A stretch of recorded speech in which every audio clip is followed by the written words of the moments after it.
What you doing out in these streets, slave rule? What you doing out in these streets? What you doing out? What you doing out? What you doing out in these streets? What you doing out in these streets, slave rule? We in these streets. Just make it up as we go along. But how do I impersonate your voice? How do I use I don't myself? know. Because obviously I can't get to your voice unless you send me exactly the exact script that I put it in. No, bro, ek weet nie. I don't know if that's gonna work. But David, Anyway. we need to mention that you are officially the first white guest we're having in these streets right now. And I'm sure the streets have wondered this is on their minds when they saw this. So we need to bring it up, David. So you are the first official white guest in these streets. So we want to thank you for being here. Thank you for inviting me. It's a privilege and an honor to be the first white person in your house. No, not in my house. Not in my house. In your studio. On the podcast, David. On the pod, yeah. On the podcast, David. But yes, no, look, thanks for inviting me, man. As we were talking when you invited me and so on, I said, look, I don't know what the hell I'm doing here. I'm not that interesting. So, I mean, I'm just coming here to talk and have fun, man. It's, yeah. Yeah, we're just here to just have a chat, David. It's just like two people going for Coke and coffee. And it's only Coke. Yeah. For in case anyone was wondering. Yeah, Coke and coffee, and and like I said earlier, I think we just ended racism now, David. I think we just did that by having the first white guest in the streets. Thank you so much. Now you're putting pressure on me, and now I have to invite you to my house. I'll have to warn my neighbors. I'm sure they were wondering, hey, does this brand know any white people? Because I've had people of all different races and creeds, but now the first white guest. So I don't know how you feel about any racism. I don't know if you're feeling the pressure right now. We're writing the history books. Yeah, no, look, definitely we're making headway, but I still feel there's a lot of work to be done going forward with the whole segregation, as I can call it, with the different areas, the Durbanvilles, the Kailichas, the where it's perceived different colors live in different areas and so on. We need to start making the housing and things affordable for people to actually be able to move in there, man. Yeah. How are we going to do that? I have no idea. But these days we don't call it segregation or racism anymore. It's class, or it's affordability, it's money. So that's how areas get segregated by. You can't afford to live here, so we only live here, and that's why people can only afford to. There's only certain races can afford to move, live in that areas and that areas. So it's gonna take time for people to actually fully integrate into areas. It is, man. Look, we've come a long way since 95, 94, whatever. Yeah. But there's still a lot of work to be done, and I don't think even in my lifetime I'll see the end of it. Every day or every weekly, you hear in the newspapers about a racist event or a thing, and I also feel a lot of times the media actually stirs it as well, man. Oh yeah. They make something out of something that has nothing to do with racism. Nothing. It might be an altercation between a black guy and a white guy, just because they don't like each other. Race crime. Exactly. I mean, am I not allowed not to like you? Yeah.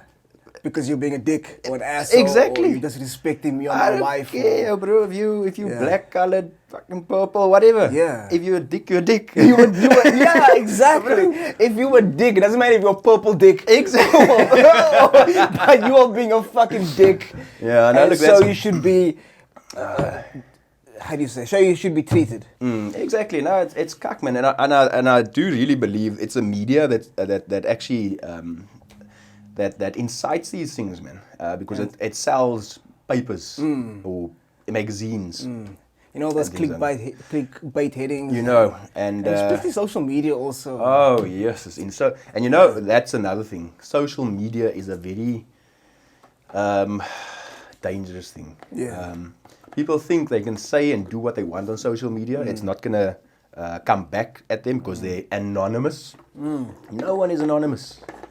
Anyone can be found on social media. I go through Facebook. I'm part of these rugby groups because I'm into my rugby and so on.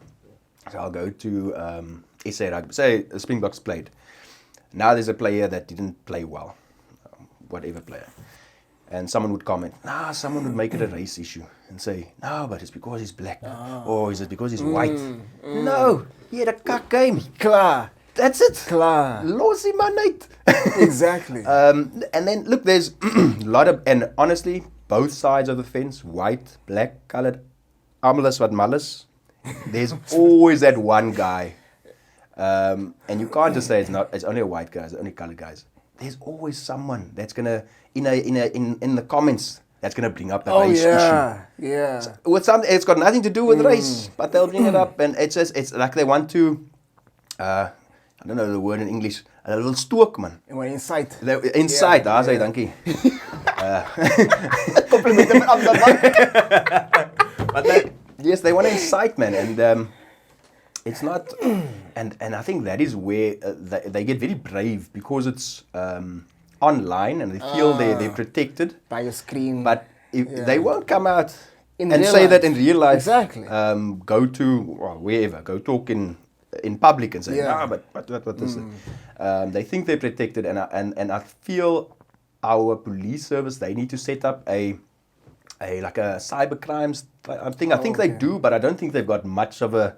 Yeah, the resources are probably limited. But they need something like that to tackle these things, man, because that is the thing that's dividing the nation. That's what divides us as people. That's true. These comments and these people that incite, and I don't know, man. I don't know how we're going to get past this. Like I said, it's getting better, but we've got a long, long way to go, man. Yeah, man. I don't think we're going to see it in our generation. Maybe our kids, or yours at least. I don't have any kids in these streets, so maybe yours. Yeah, not yet. Or not that you know of. Hey, I told you, David. I'm waiting for marriage, David. I'm waiting for marriage. Saving yourself. I am. Oh, yes. I am. I'm waiting for that special person. Good luck with that, bro. Thank you. I appreciate it. It's a difficult thing in these times, in these streets. There's temptation around every corner. Don't say that, David. Don't say that. Don't say that. We need to be strong. We need to be. But I saved myself for marriage. Oh yeah. How long are you married for now? You're putting me on the spot, yo, bro. I don't even know. You are. No, I think it's going on 7 years. I got married in 2015. 2015. Yeah. So going on 7 years. I've been dating for much longer. I was dating my wife since 2007. Wow. So it's been a while. We got married in 2015. Had our daughter 4 years ago. You wanted to make sure she was the right one. Oh yes, bro. With the divorce rate being what it is, bro, I had to be sure. That's fucked up. That's my thing, man. Divorces. A lot of people, most people that I actually know, man, they've been divorced. Yep. And I've never wanted to go through something like that. Yeah. So we dated for very, very long. But it is just, I've always had that thing in the back of my head that, look, when you get married, it's supposed to be forever. Forever. So I had to be 100% sure. Look, I knew from the start, really, look, I'm not going anywhere. Yeah. We bought a house when we were together, before we were married. Oh, okay. We bought a car together. We were basically married, just without a piece of paper. Well, why did you have to get married? Why did you want that piece of paper, though? Was it more of she wanted it? Yes. I knew it. Yes. Now, look, my thing in the beginning of our relationship, I said, I'm not interested in marriage. I'm not going anywhere. Obviously, I'm proving that to you by buying a house with you, buying a car with you, building a life with you. Yeah. But I think it's the pressures of the outside. It's outside pressures Yes, that that's got to us. That's wait, from who? From parents or? Everyone, man. Parents, work, colleagues. That's crazy. They would always ask, yeah, no, when you getting married? When you doing this? Was she fine without being married? She was fine. Then why didn't you just say fuck it? David, you know how rough it is in these marriage streets. Bro, it is rough, and weddings are not cheap. That's the thing. Wait, prenup? No. Oh, David, they got you. Oh no. No, there was no need for Say it prenup because so, David. no, man. In my case, I don't think there was a need for prenup because when I met her, I had nothing. So you say now? We built everything together. Okay, fair enough. I literally had nothing when I met her. I had a job and a car, and then we built our lives together. So everything I've got, I've had with her. So even if I have a prenup, it would have had to be with an accrual. Okay. And then. I got you. What would I have had for myself anyway? So I didn't really see the need in something like that. I think, touch wood, if anything has to happen to her, You sure this is who, David? I'm just fucking with you. Anyway, as I was saying, if anything has to happen with her and I have to remarry again, then obviously I would have had assets that I brought into the relationship. Then I'd definitely have something like that. Yes. But with my wife, look, I'm not worried about things like that. That's cool, man. That's cool. So yeah, so tell me, when are you getting married? I don't know. I must first find the special one, the woman of my dreams, David. Yeah. I don't know. I honestly, I don't know. I won't get married. No. I said this a long time ago already. Oh. I'll have a life partner. I'll live with someone. But in terms of signing that piece of paper, like, why? I also feel the same, man. It's literally just a piece of paper, which means nothing. It's just for government purposes. Exactly. For them to know they're a couple. Yes. Like, why must I get the government involved in my love, in my marriage, in Exactly. my relationship? Yeah. Like, why? Why? It is.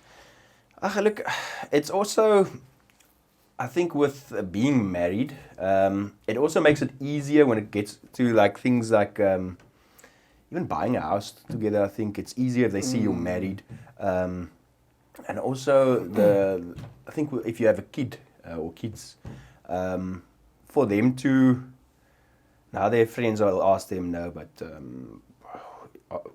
your mommy and daddy, are they married or whatever, something to the lines of that. Now they have to say no, it's my mother's boyfriend.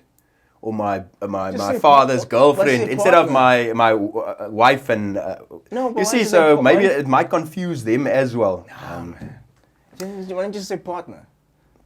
Still, it's got a weird ring to it, man. Why is it Partner. weird, David? Because it hasn't been used many times. But exactly, it isn't the norm really. Not the norm. When was marriage invented? Marriage hasn't been around since. Yeah, it's been for. I think it's been for years. Because remember, marriage only came into the story. It's a marriage story. Into the story when religion was invented. Marriage counseling and what? I think it would have been. I think you're right. Probably with the church. What's that church? The Catholic Church. Yeah. I think it probably comes from there. The first recorded evidence of marriage ceremonies uniting one woman and one man dates from, that needs to be changed now. Yeah. That needs to be changed now. I'm going to read exactly what it says here. One woman and one man dates from about 2350 BC in Mesopotamia. Sure. Yeah. Because that's definitely not the church. It says, over the next several hundred years, marriage evolved into a widespread institution embraced by the ancient Hebrews, Greeks, and Romans. I'm going to say, who invented marriage? Who? Here we go. Let's see. Oh, okay. I still say the same. Oh, it's the same thing. Yeah. Where's Wikipedia? Why was marriage big? The purpose of marriage, the main purpose of marriage earlier on was to act as an alliance between families for either economic or political reasons or both. Marriage was arranged more often than not with a couple marrying, not having no say in the matter. Oh, That's almost like those okay. Indian marriages. Yes. What are those? The arranged marriages. Also, like in Game of Thrones as well, like back then. Yes, Yeah. just to align families and strengthen.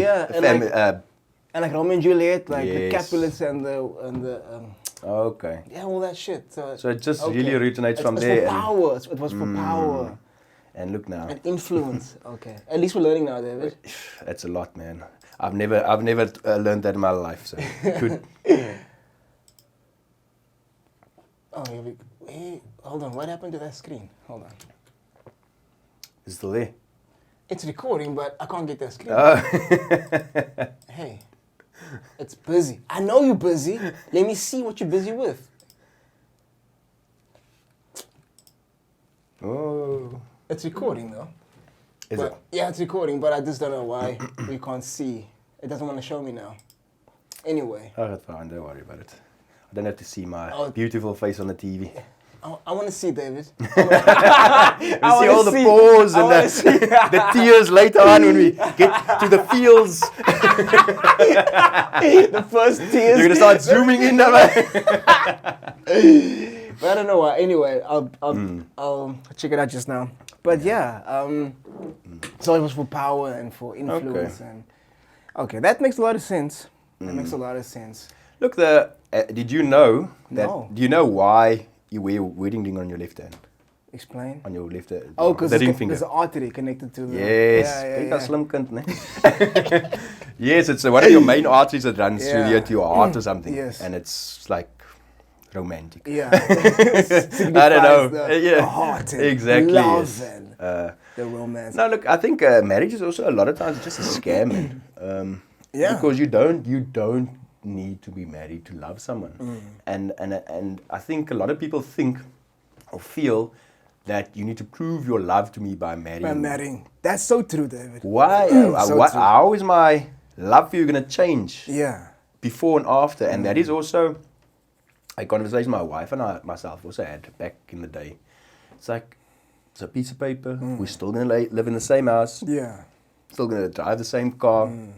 It's not gonna change the way I feel about you or anything. And a lot of people say, you hear that said, yeah, but once you get married, it's not the same anymore. Why? Why isn't it the same? It's the exact same situation you're in. It's just a different name. I hear that a lot also. But look, a lot of people know, like in your situation, you already were living together. So that's different. Like a lot of people like never lived with each other before. And now they're gonna buy a house together or live or get a flat or whatever the case may be.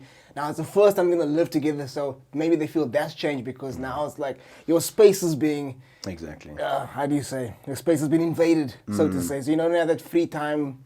She's always there. He's always there. Exactly. Especially if it's someone that's been that's lived by themselves for so long. Forever. Now to let someone into your space and share the space, and now you don't like the way they wash the dishes or the way they cook food. Clockwise. No? You some shit like that. Like. Exactly. Now you get irritated with crap like that, but you need to adjust. Yeah. And I honestly do feel, which obviously now goes against the whole religion thing and so on, that people need, before they decide to get married, if the marriage is the way they're going, you need to live together before the time. That's the very true. That, I think that is a big problem with divorces as well. Is people you married out of your house, out of your parents' house. Now you're in it. Now what? And also another thing that I feel is might be about controversial again. Here we go. Me in the streets, David. Bring it up. You need to have sex before marriage, man. David, what? What are you saying, David? If you that key doesn't fit, the marriage won't work. What key, David? What did you just say? What?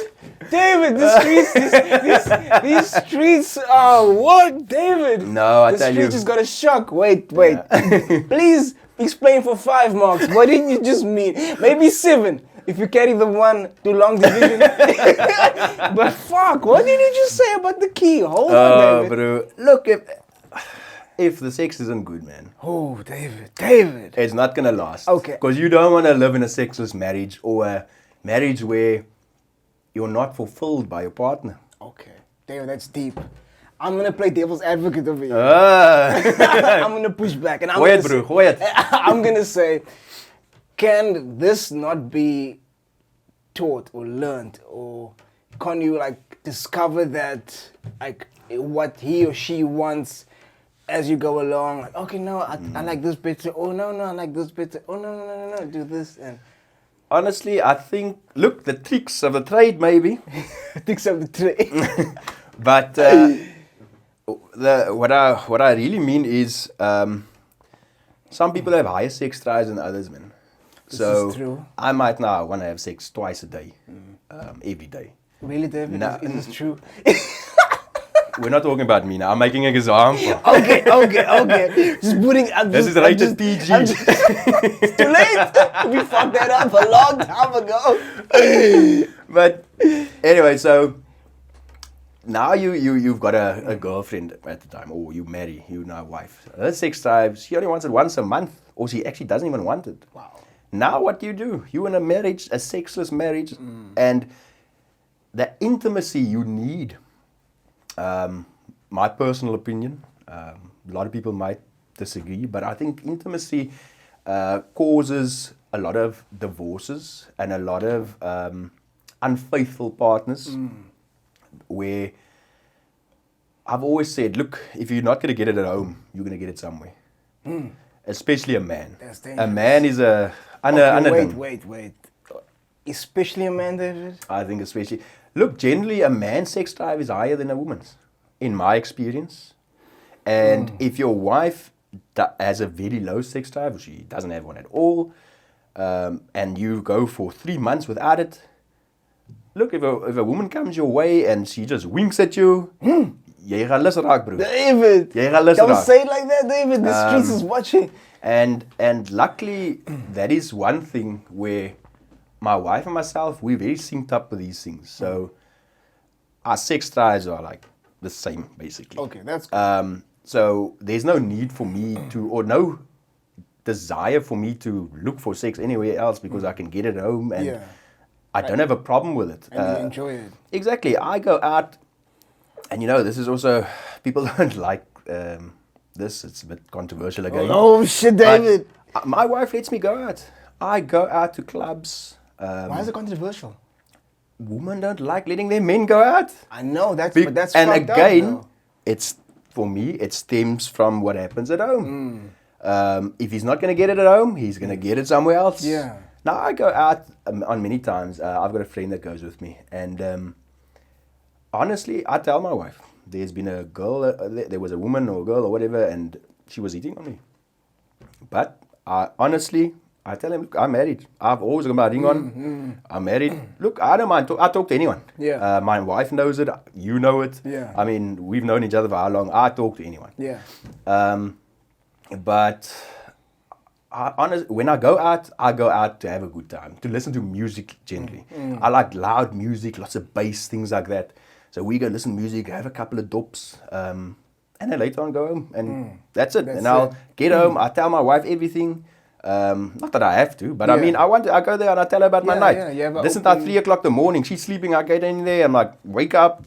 And she always cucks me out for this. But I'll wake up and I'm like, crazy town, baby. Exactly. Now I'm like, yo, you should have checked what happened tonight. There was a moose, a fight, and this and that. And I was like, just checking it out and jumping around. Anyway, and then and many times I've told her, oh no, look, there was a chick there, and she was like hanging on me and whatever, and I told her, yeah, baby, I still I'm got married, and I think that's the reason I tell her. I say, yeah, it's still there. Watch out.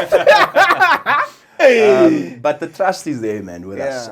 I've never once suspected of anything.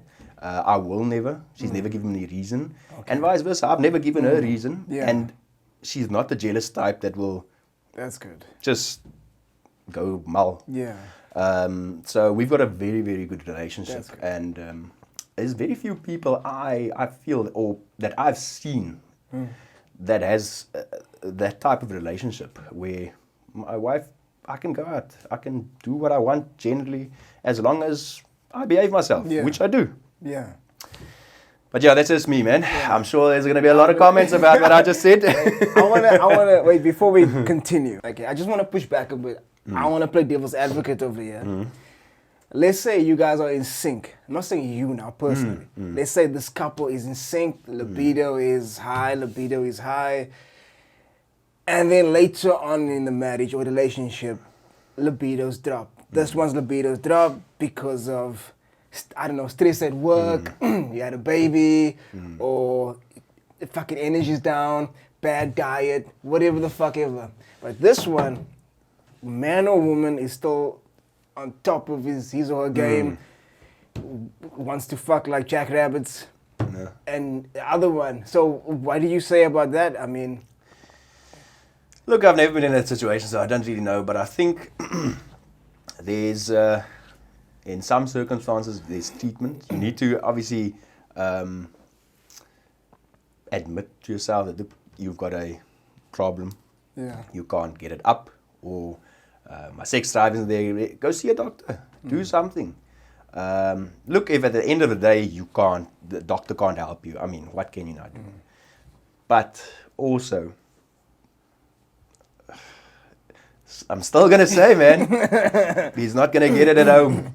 But, Sex is a very... No, but look, not just with the... Because look, let's say, I don't know, let's say you were living this healthy lifestyle, life gets busy, not living healthy anymore. The one lives still healthy, sex drive is high, other one is like, fuck it, not feeling sexy anymore. Doesn't want to look in the mirror anymore because that doesn't like the way he or she looks, and then obviously that affects the mental aspect, and that affects the sex drive. So I think in that situation, like, obviously communication. Look, it's a partner's responsibility to... me as a partner, it's my responsibility to make sure that my woman knows that I love her and that I think she's sexy and I like what I see. Whether she feels it or not. Look, it becomes a mental thing then. You might get the depression and the things like that. But I feel you need to have that support from your partner that you are good enough. You are what I need. You are what I want. You got what I need. The extra bit of rolls is just some cushion for the pushing. Hey, David, his kids watching out here in the streets. What are you doing, David? What are you doing?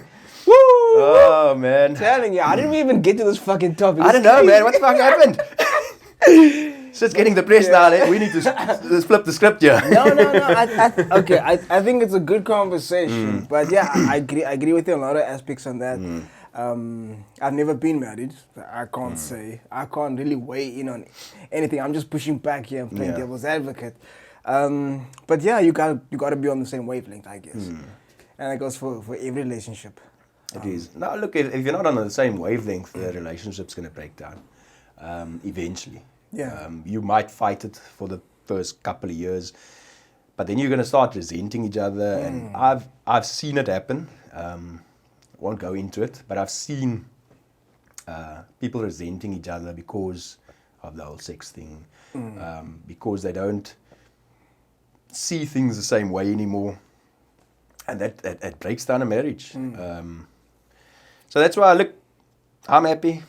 What I'm doing, what my wife and myself are doing, it's working for us. Exactly. There's very few people that I know that has the relationship we have. Yeah. We like friends, man, best friends, and it's just lekker to be around each other. That's lekker.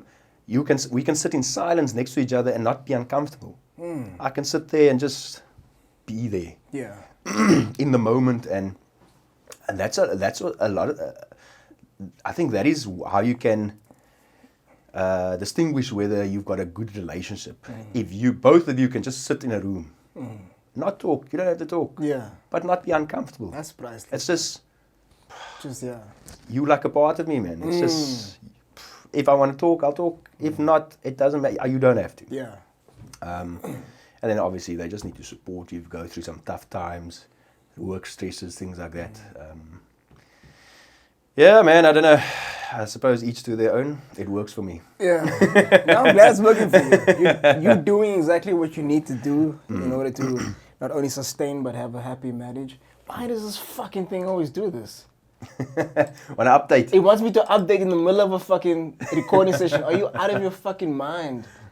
You should have prepared this before I got here, man. How dare you? Is this your first How podcast? dare you? Like, okay, it's still fucking recording though. It's still fucking recording, but I don't like it that I can't see what the fuck is going on. So I can't see the mics jumping, the levels, and.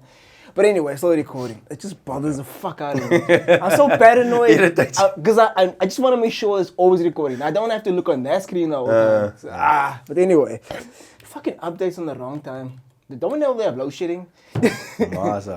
Yes. Anyway,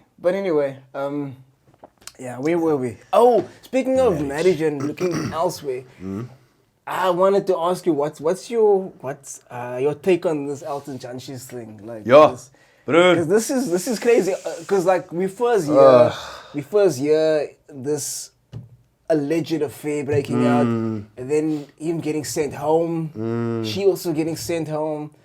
And now, I don't know if you heard the last that she's looking for an apology from the report because apparently it's all bullshit. Oh? So, I don't know. Like I didn't hear that, no. Yeah, like a few days ago. I think it's Friday I saw. Oh, really? Yeah, this was in the August as well. But don't they have like photos of them or something? Yeah, I don't know. Because as far as I know, well, I don't know if there's photos, but I know what I read is that they weren't allegedly. Allegedly. Don't sue me, please. Allegedly. I've got nothing to give you. But I've got a couple of dogs, so that's it. Hey, you can't give your dogs away, David. Yo. But anyway, so I heard that they were in like a bed and breakfast, and there was like a father and a son living there as well, but like next door to them. But the father didn't know who Yankees was. Yeah. The lady knew. And that's how they were caught, and they were obviously heard things coming from the other side of the room, and a fight and funny sounds and so on. But I'm not sure if they actually had photos of them together at this place. I don't know about photos. Honestly, I don't know. I don't know what happened there. I actually thought it was like a legit thing. But now she's saying that this is all bullshit. Yeah, because she's saying this. She wants an apology from the report now. This was both in IOL and in the August. This was like the thingy that which they printed. But now my thing is this, like, okay, we all know we can't always trust the media. No. The media just wants to report first. They don't want to fact check. They don't want to do their due diligence. Get to the story first. Yeah, they won't confirm with the parties involved. They just, they hear something, print. They want to be first. They want to get likes, clicks, sponsors paid, whatever. Okay, so before we come to her apology that she's looking for, like, he must go sent home.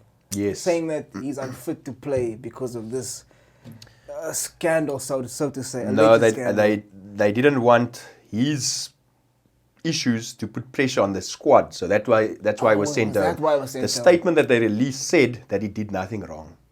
By nothing wrong, I mean in terms of the team protocols. They said no protocols were broken and so on. Okay. But he was sent home, the two of them, because they don't want it to affect the team. The team, okay. Because obviously might now weigh on them, and okay. So that's what I heard.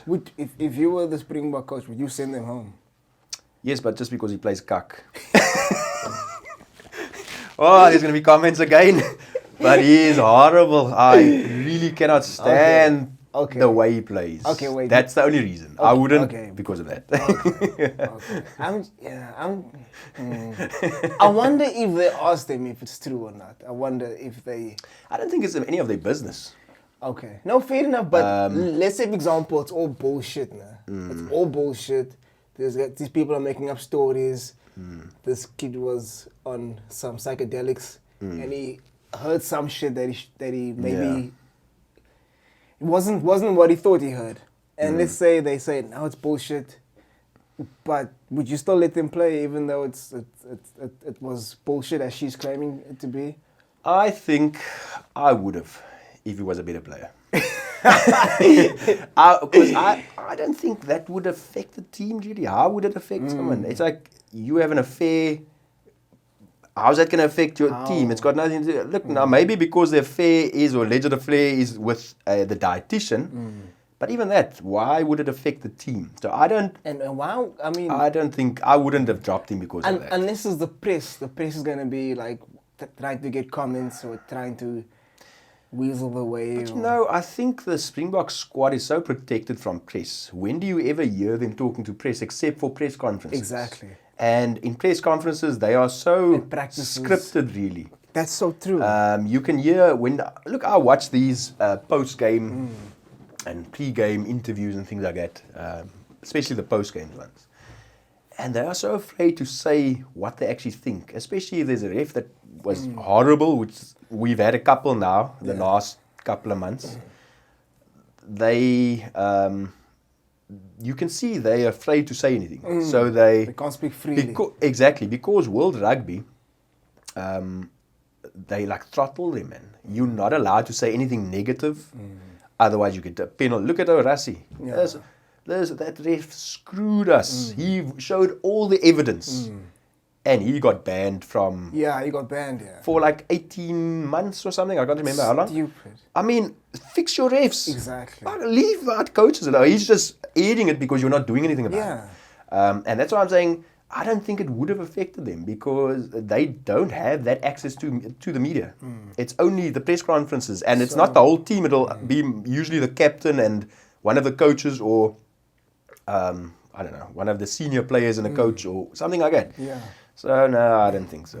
I don't know, like, because, I mean, I don't know why you send her home as well. I mean, she is part of the team, so to say, but she's not playing, you know. She's more, well, before this, behind the scenes, you know. I don't know, David. I don't know. Exactly. I don't know. It's very political, these things. Unless it's just to show the country we are doing something. We are, just to show face, we are trying to... And you know what, man, I actually kind of feel for Yankees because he just came off of this whole incident on the plane. Oh, yeah. Can you remember that? Yeah. Where he was, I don't know, fighting in the bathroom or something. I can't remember even what happened, but he broke something in the plane's bathroom and it was a whole court thing, but I think they dropped the charges or something. I can't remember exactly what happened, so he's had that. Now this, it's like things are just piling on. Yeah. And his performance isn't there. People are complaining about that. And I think there's a lot of pressure on this poor guy. Look, it's the job you chose. Yeah. It comes with the territory. I mean, That's it's like these actors and these singers, Justin Biebers and things. Oh, yeah. They want to get upset when the paparazzi follows them around. It's the life you chose, brother. No, okay, hold on. It's the life you chose. You knew it was going to happen. You know, if you're such a big star, you're not going to have a life, man. Well, a life, I mean, outside of your home. Yeah, I guess. Yeah, look, it's just, I don't know. It's just, I think there are just some respectful ways of doing things, you know. You don't have to be all up in somebody's business 24/7, trying to incite violence from the singer or actor all the time by asking him cuck questions and... Look, they tried, I think the paparazzi, they also try and bite your eight, man. Yeah, they incite you. Inside you to do something out of the ordinary because then it's going to sell. Exactly. They're going to make a hell of a lot of money selling their photos and their videos to these magazines and so on. So they do that, but still, it still comes with the territory. You know what's going to happen. It's been for years and years and years since the paparazzi has been around. This is what's been happening. You are there. You need to realize or remember that people want to know what's happening in your life because you're such a massive star. There's ways for you to keep your life secret. Look at like Beyonce and them. You hardly ever really hear stuff about them. Look, there was another rumor about the one cheating. And But there's hardly everything. Now you get the Justin Bieber guy. He's better now, but I mean his younger days. He goes out and he just catches on cuck. And he swears at police officers and... I mean... Okay, hold on. Bieber's a different case now. He's a child star. He's been a star since... Yeah, I think we're like 9 or 10 or something. Exactly. So all of that, and sort of overnight also. this. Look, it's a lot of pressure on a life. Exactly. Like you don't grow up normal. You don't have a normal life, and then once you mature, and then okay, now I'm famous now. There's no transition. It's just boom. Like this is all you know, and it's a lot of pressure. Everyone is talking to you. Everybody wants something from you, and It's also the people you have around you, man. that's also true. That's also true. People you keep the friends, especially when you have that type of that fame and that money. Everyone wants something. Everybody. Very few people are friends with you because they Just like because, you. yeah. If you didn't have the money, they wouldn't have known you. Everyone wants something from you, and I think in the whole Hollywood scheme of things, that's how it works, really. Yeah. And Jamie, he's also had a tough time, but I think the last, 5 years maybe, he's been guided properly. I don't know if who came into his life, maybe his wife that he's got now, but he's doing much better than he did. He's married he's not like he was. Oh, he was a brat. I saw these videos of him, and he like these, what do they call it? Like not a court case, but you go with the lawyers, and they sit with it like on a camera. And they ask you questions about whatever. Anyway, and he was like just a brat. But yeah, I feel he's in his past, he did a lot of things wrong, but he's doing much better now. But then you get other people, look, like Will Smith's kids. Ever really hear crap about them? They grew up in the limelight as well. That's a different family, David. Yeah, no, look, that's a weird fucking bunch. But still, you don't hear this cuck from this Jaden Smith and what's the Willow, and then he's still got another son that you hardly ever hear of. Well, think of it like this now. He had his dad there. His dad is used to that. So his dad would say, this is what's going to come now. This is what's going to come now. This is how you act in public. This is how you move undetected. This is how you know. But that's again having the right people around you. Where Bieber's management team should have made sure that he has the right people again. People that can guide him and support him. Look, I think Usher was one of his role models, and he assisted him as well. Yeah, I think he signed him, wasn't it? Yes. Yeah. But he, I don't know, he just fell into the wrong crowd, I think, man. Look, he was a kid. I suppose it happens. Yeah, that's a different life. I don't know, but the whole Hollywood thing for me is just, I don't get it, man. I don't get this whole people crying over just seeing someone. How does it happen? Yeah, that crying. It's just another guy there or another girl singing or acting. I don't know. I think a lot of it has to do, like, with regards to, let's say, people crying. Let's say this person did something that changed your life, or that saved your life, or that got you through something, and to see them, to meet this person now that represents this to you, you know, you break down, and it's like, oh, this is fucking unreal. Like, wow, you're standing right here, kind of vibe. I don't know. I still don't get it, man. I've met Lockenville. I don't know if you know those guys. Oh yeah. Well, they're probably not that big, but I mean, they were big to me. Yeah. But They were just normal guys. that guy's Lockenville! Just touch my shoulder. I'm never gonna watch this shoulder again. But yeah, I met them, and they were so down to earth and I want 1 million lekker guys. And then I was actually where I met them. I won tickets to a concert. It was somewhere in Paarl, and part of the ticket was I was like, my tickets were backstage tickets. Yeah. So all the artists and so on, and my wife and myself were there.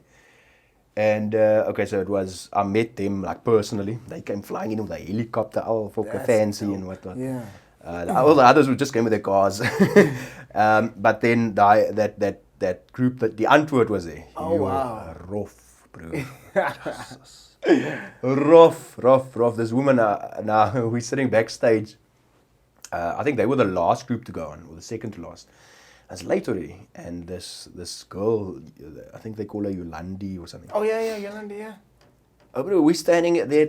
We're standing in the backstage and so on. She just goes and just pulls her pants down, bro. What? Nah, Butt naked. naked, bro. What? Sy het haar on. She's like dancing and gaan net keer and screaming. I don't know what the hell they do really. And she pulls her pants down on the stage. Well, for the crowd. And then we like on this side, like 20 meters away. I'm like, yay, wat gaat hier aan? Sheesh. it's like niks skaam to nie. It's just Wow. Oh, no shame. That's crazy. I don't know. Yeah, that's a weird group. Yeah, Man. they've always been known for weird shit. Very Always. weird. But even their music is also like, and they're so big. People They're love them. huge. Overseas, they're huge. Massive. And they, I don't know, man. They just that what the other guy, Ninja. Oh yeah, Ninja. The way this guy raps and his accent, man, Oh, yeah. is so weird to me. It's like, yo. Look what even works for them. But exactly, Yeah. it's like a gimmick that they've got, and it works. It works, yeah. Because I think they were a part, or he was a part of another group before that. He always talks What about was his it? Zen or something, no? Yeah, it was something, but it wasn't big. No. And then when he got his name? when he changed that to this the Antwoord, the gimmick like Oh. caught on, and people loved what they did. What's the guy's name? Watkin, something Watkin. Watkin. Let's see. This bruh. Yes. Let's just see. Wikipedia. Watkin, yeah. Tudor. Tudor. Okay. Yeah, you fancy name. Let me see. Let me see where it comes from. Watkin. Tudor. No, it's not going to Jones. Let me just see. Maybe it's here. Yeah, it might be there, man. High Tech 5000 and Little Two Hood. Producer. Producers, Revolves, no. They don't speak about his earlier life, no? There is, oh no, Zeph is, I think, just Oh, their word. that's what we're talking about. I was thinking about Zen, but it's Zeph. Zeph. Yeah. He likes speaking about his Zeph. Yeah, I think that was just a word that they created. But anyway, yeah. Look, Yeah. But they've got such a good gimmick, man. The House of Zeph. I don't get it, but Artist. I think a lot of the youngsters, they love the way they go on and their music. I think it's kind of like they're representing this rebellious movement kind of thing. It is. Also, Because like the middle big finger aspect to the man, and it's like, yeah. and they just don't care, man. Like I said, I running think that's around also- butt naked on a That's stage. also part of the appeal. They just don't give a fuck. Exactly. They just don't. But look, it was an experience for me being backstage. Look, I've never done something like that, and lots of artists and things. And I mean, I didn't pass out or cry. It was just the guy singing, man, and I spoke to them, and off they went again. Yeah, no, but that was cool. I've man. been to a lot of concerts. Like I've seen Craig David live. I've seen Jay-Z. I've seen Kanye West. I've Sure. seen Rihanna. I've seen 50 Cent and G-Unit. I've seen Lil Wayne. Yes. Fuck, who else have I seen? Yeah, it's all fucking amazing, man. I've always made a point to be in the front. Always. Oh yes. Front, yeah. If you're not gonna go front row, don't do it, Nah, man. nah. Spend that money. Yeah. You're gonna remember it for the rest of your life. Exactly. If a little bit of sweat drips off this guy and it's fall on your lap. Oh, speaking of sweat, I saw Pharrell and Snoop also. Oh, Yeah. I would love to I see saw Snoop, P. man. Diddy. I saw Alicia Keys. Yes. Yeah, man. You've been around, man. I've been in the streets. I mean, this one time we actually, because it was Snoop, it was still Greenpoint Stadium. Oh, yeah? So we got to the venue like 3 a.m. I think 3 or 4. I think it's 3 a.m. Just to make sure we first in the fucking line. So we could be right in fucking front. It's crazy, girl. We love Snoop that much. Because Snoop, it was Pharrell. It was a big concert. Snoop, Pharrell. Oh, well, like a lot of artists that joined you. Yeah. I think I can't remember who else, but those were the two biggest. Like, Yeah. Fuck, it was crazy. Nah, fuck, I've been to very few concerts. I've only been to that one. Look, there were a couple of bands there and so on. I think Prime Circle was there. And, Oh, I loved them. oh, fuck, that's cool. They're cool. I still got a CD from Do you remember Saturn Gas? Or Saturn Gas, yes. Their name was changed to when they left. I think, They changed. what did it change to? When Wasn't they, it? When they signed to David Gresham Records. Yes, it did change. It was Fucking Google that bitch. Saturn Gas. something Ray. No, not Ray. Nah. Caesar. Caesar. That's the one. Yes. I love that guy's voice. man. That guy. I think it's this. Them. I still bought the CD, like Really? the first album. This one here. This one. Oh, yes. I had the CD. Saturn Gas. What's it called? Fucking images. Sorry. Fragile. Yeah, I remember buying the CD. No. I never really had their CDs or anything like that. I knew of them. The one band member, I think it's this band.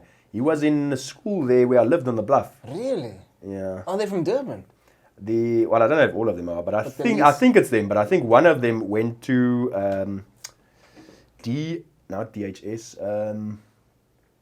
It's like a boys' school there in the bluff like an English boys' school. I think it was one of them.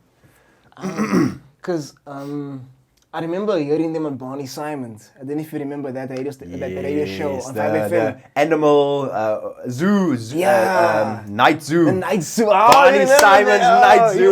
He always put the local rock scene. Like, Yes, he used to push I that. love that Barney Simon. Look, 5M back in the day. Back in the day. Yo, with Sasha Martiningo, Barney Simon.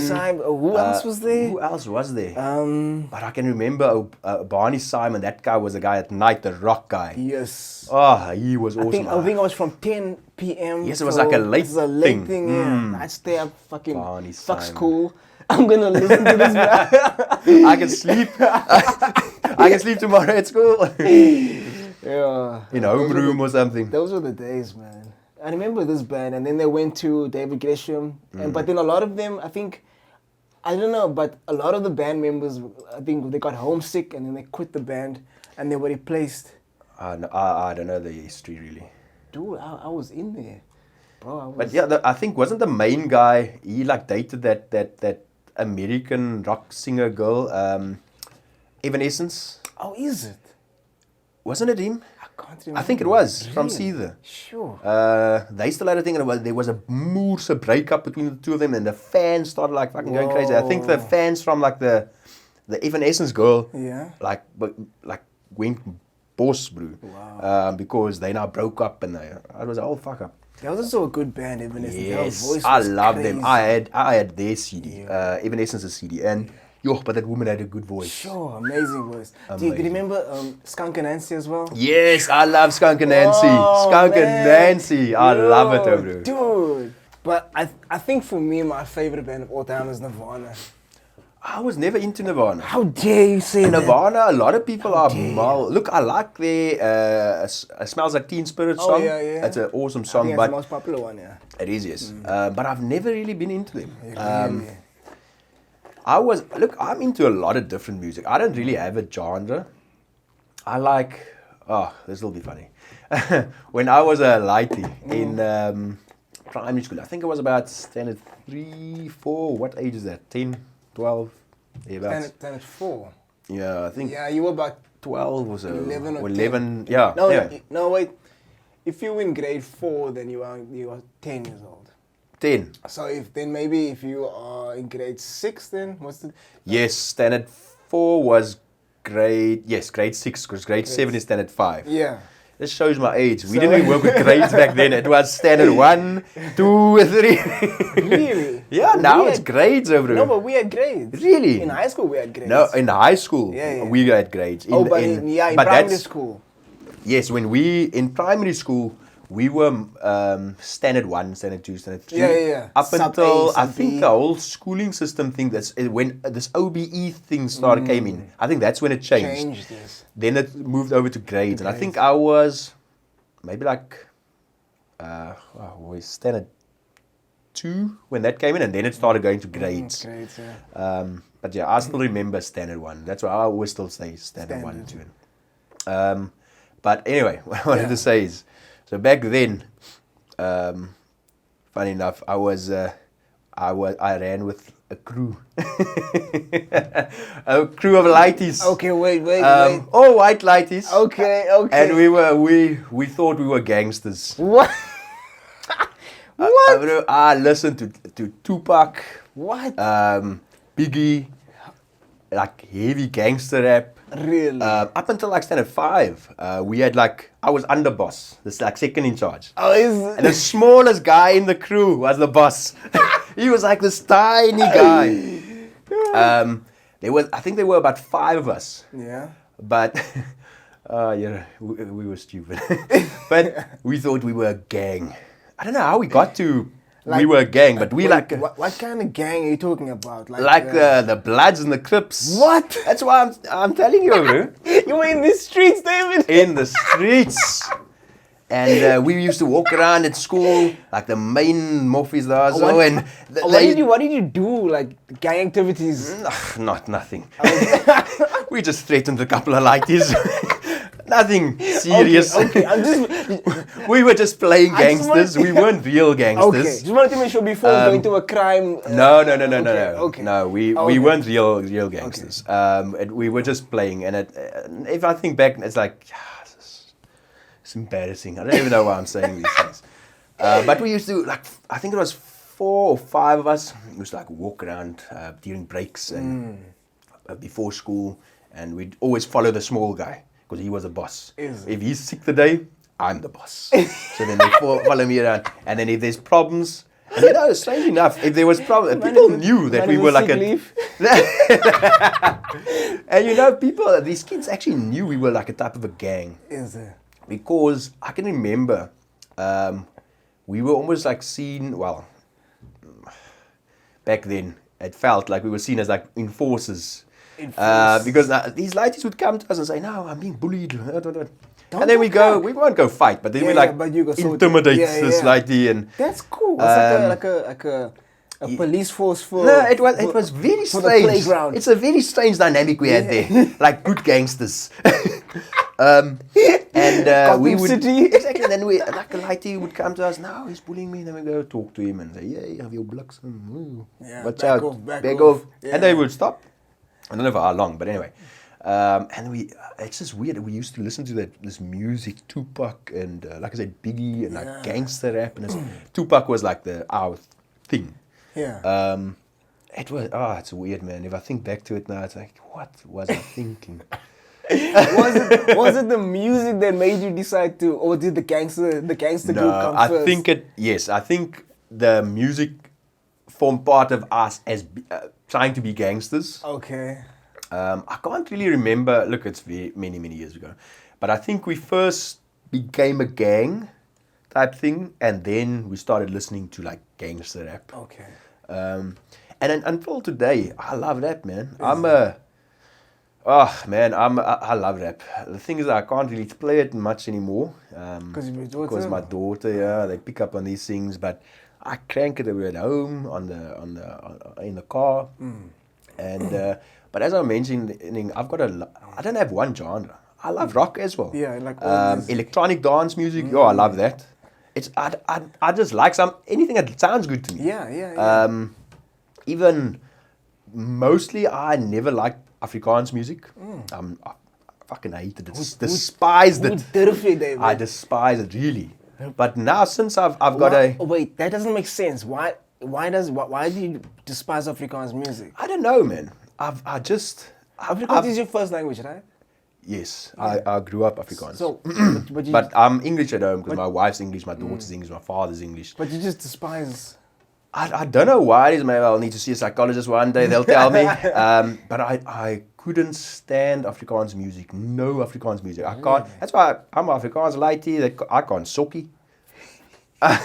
Because I just never had any interest. I didn't want to go with my parents to go sokkie or langarm or whatever because I hated the music. But now people in the streets are gonna start saying that this braai isn't really white. There's a few people that would agree with you there. They used to.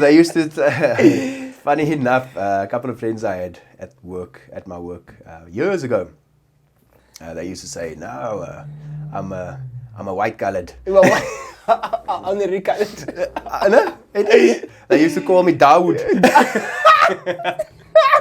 I don't know, and I was I'm a strange guy, man. But that's so interesting. But you've always just been you despise the Afrikaans music. Yes, look, until recently, I didn't wanted nothing to do with it, and I've got a friend. I made a friend. How many years? 2 years ago. It was during the lockdown thing. Oh yeah. I met him. And not supposed to meet people in lockdown, David. Fuck. That's a whole lockdown thing pissed me off, really. sit at home and do nothing every day. I needed someone to drink with and have a braai with. Yeah, you must come.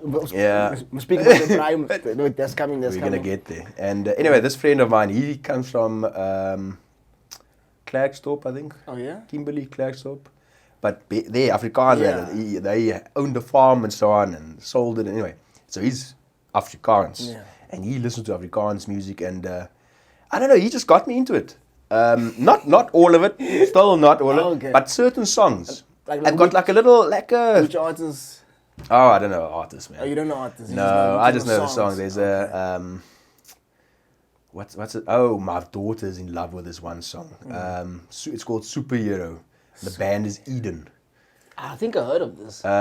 Super. She loves every night before she goes to bed. I have to play it twice. So fucking scared of googling shit. Can I go back there and the screen is gone? Superhero.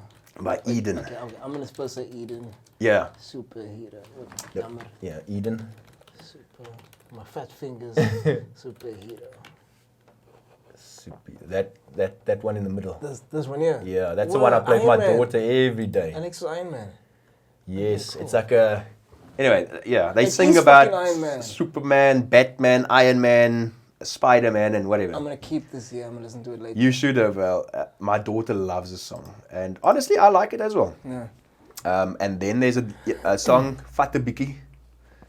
That's like a drinking song, man. Is it? Fatte Bikkie. Another one, Gooi nog 'n veel coke. You weet mos. But anyway, yeah. So I've gotten into these things. Not that I'll go out and buy a CD. Well, do people buy CDs I anymore? don't What's a think CD? But I mean, I'm not gonna download it. I'll stream it if I have a braai and they're over and so on. But I'm growing to like these things a bit. Where it's strange how you change during your life. You one way and then something happens. You meet something or whatever. You meet someone and then you kind of change. It's weird, man. I don't know. Yeah, But it's growing on me. but it's good. You're opening yourself up to new things and ideas, and yeah, man, we need to be open-minded. Yeah. I try, man. I try. It's difficult sometimes, but I try. I don't have I don't have a problem with Afrikaans music. Like I don't have a problem with any music. You know, as long as it sounds dope, you know, I'm gonna listen to it. Like I like.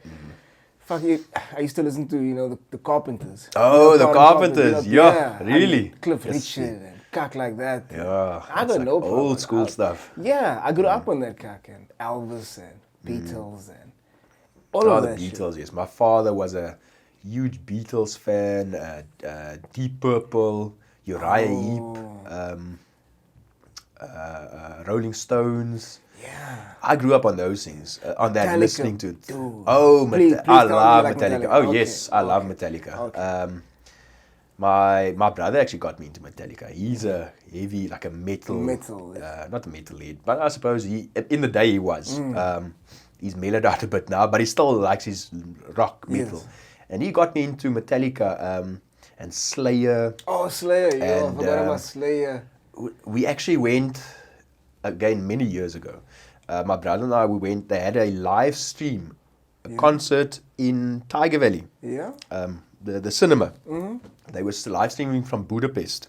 Whoa. So we got tickets, the two of us, and we went there to watch it. And it was Metallica, Megadeth, Slayer, Whoa. and another band. There was 4 of them. I can't get to the other one's name, but anyway, it was so awesome. But when I came out there, probably for a day or two, my ears were ringing over. I couldn't hear fuck all. It was so loud. I think they put it too loud there, man, because they could have damaged people's eardrums. But it was an experience. Was it like a mosh pit in the cinema and everything? No, Oh, there's nowhere to mosh. It's just seats. You just mosh on the seats, was it?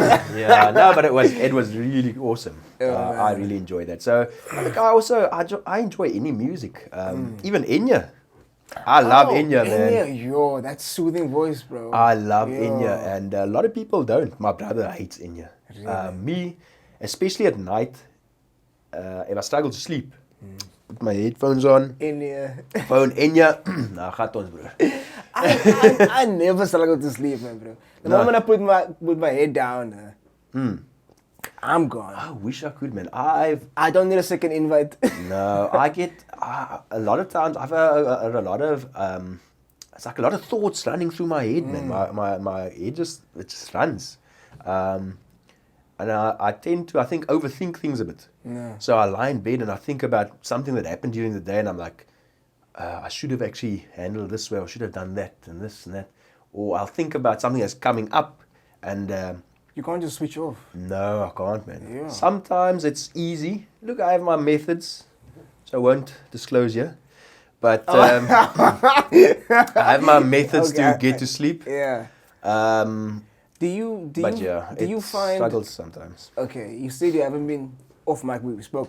You said you haven't been training for a while now. Right? Yeah. Do you find that if you train, you sleep better? You sleep. Oh yes, quicker? because I'm tired at night. I I'm think- exhausted. I think maybe the energy that you still have. I mean, now you get to sleep and you still have all this energy. So maybe it's better if you train. It is, man. That's why I was telling you as well. I'm gonna now tomorrow. I'm actually gonna start again, but I'm not gonna go to the gym. I'm gonna first start running a bit. Okay. To get fit. A note: today is the 18th. Oh, of they're gonna hold me to September this now. 2022. In these streets, David said he's gonna go back to the fitness life. Yeah, look, I haven't been there since May. I have to do something. Look, it's just I can feel I'm so unfit. I mow the lawn and then I'm out of breath. Though. Yeah. I'm so unfit. So now I've committed from tomorrow. I'm gonna start after work. I'm gonna start jogging. I'm gonna try and do this maybe for a month, and then I'll start going back to the gym, and then I can go back to the deadlifts, the squats, things like that. Because look, you would know if you're not fit, or at least moderately fit, deadlifts are horrible.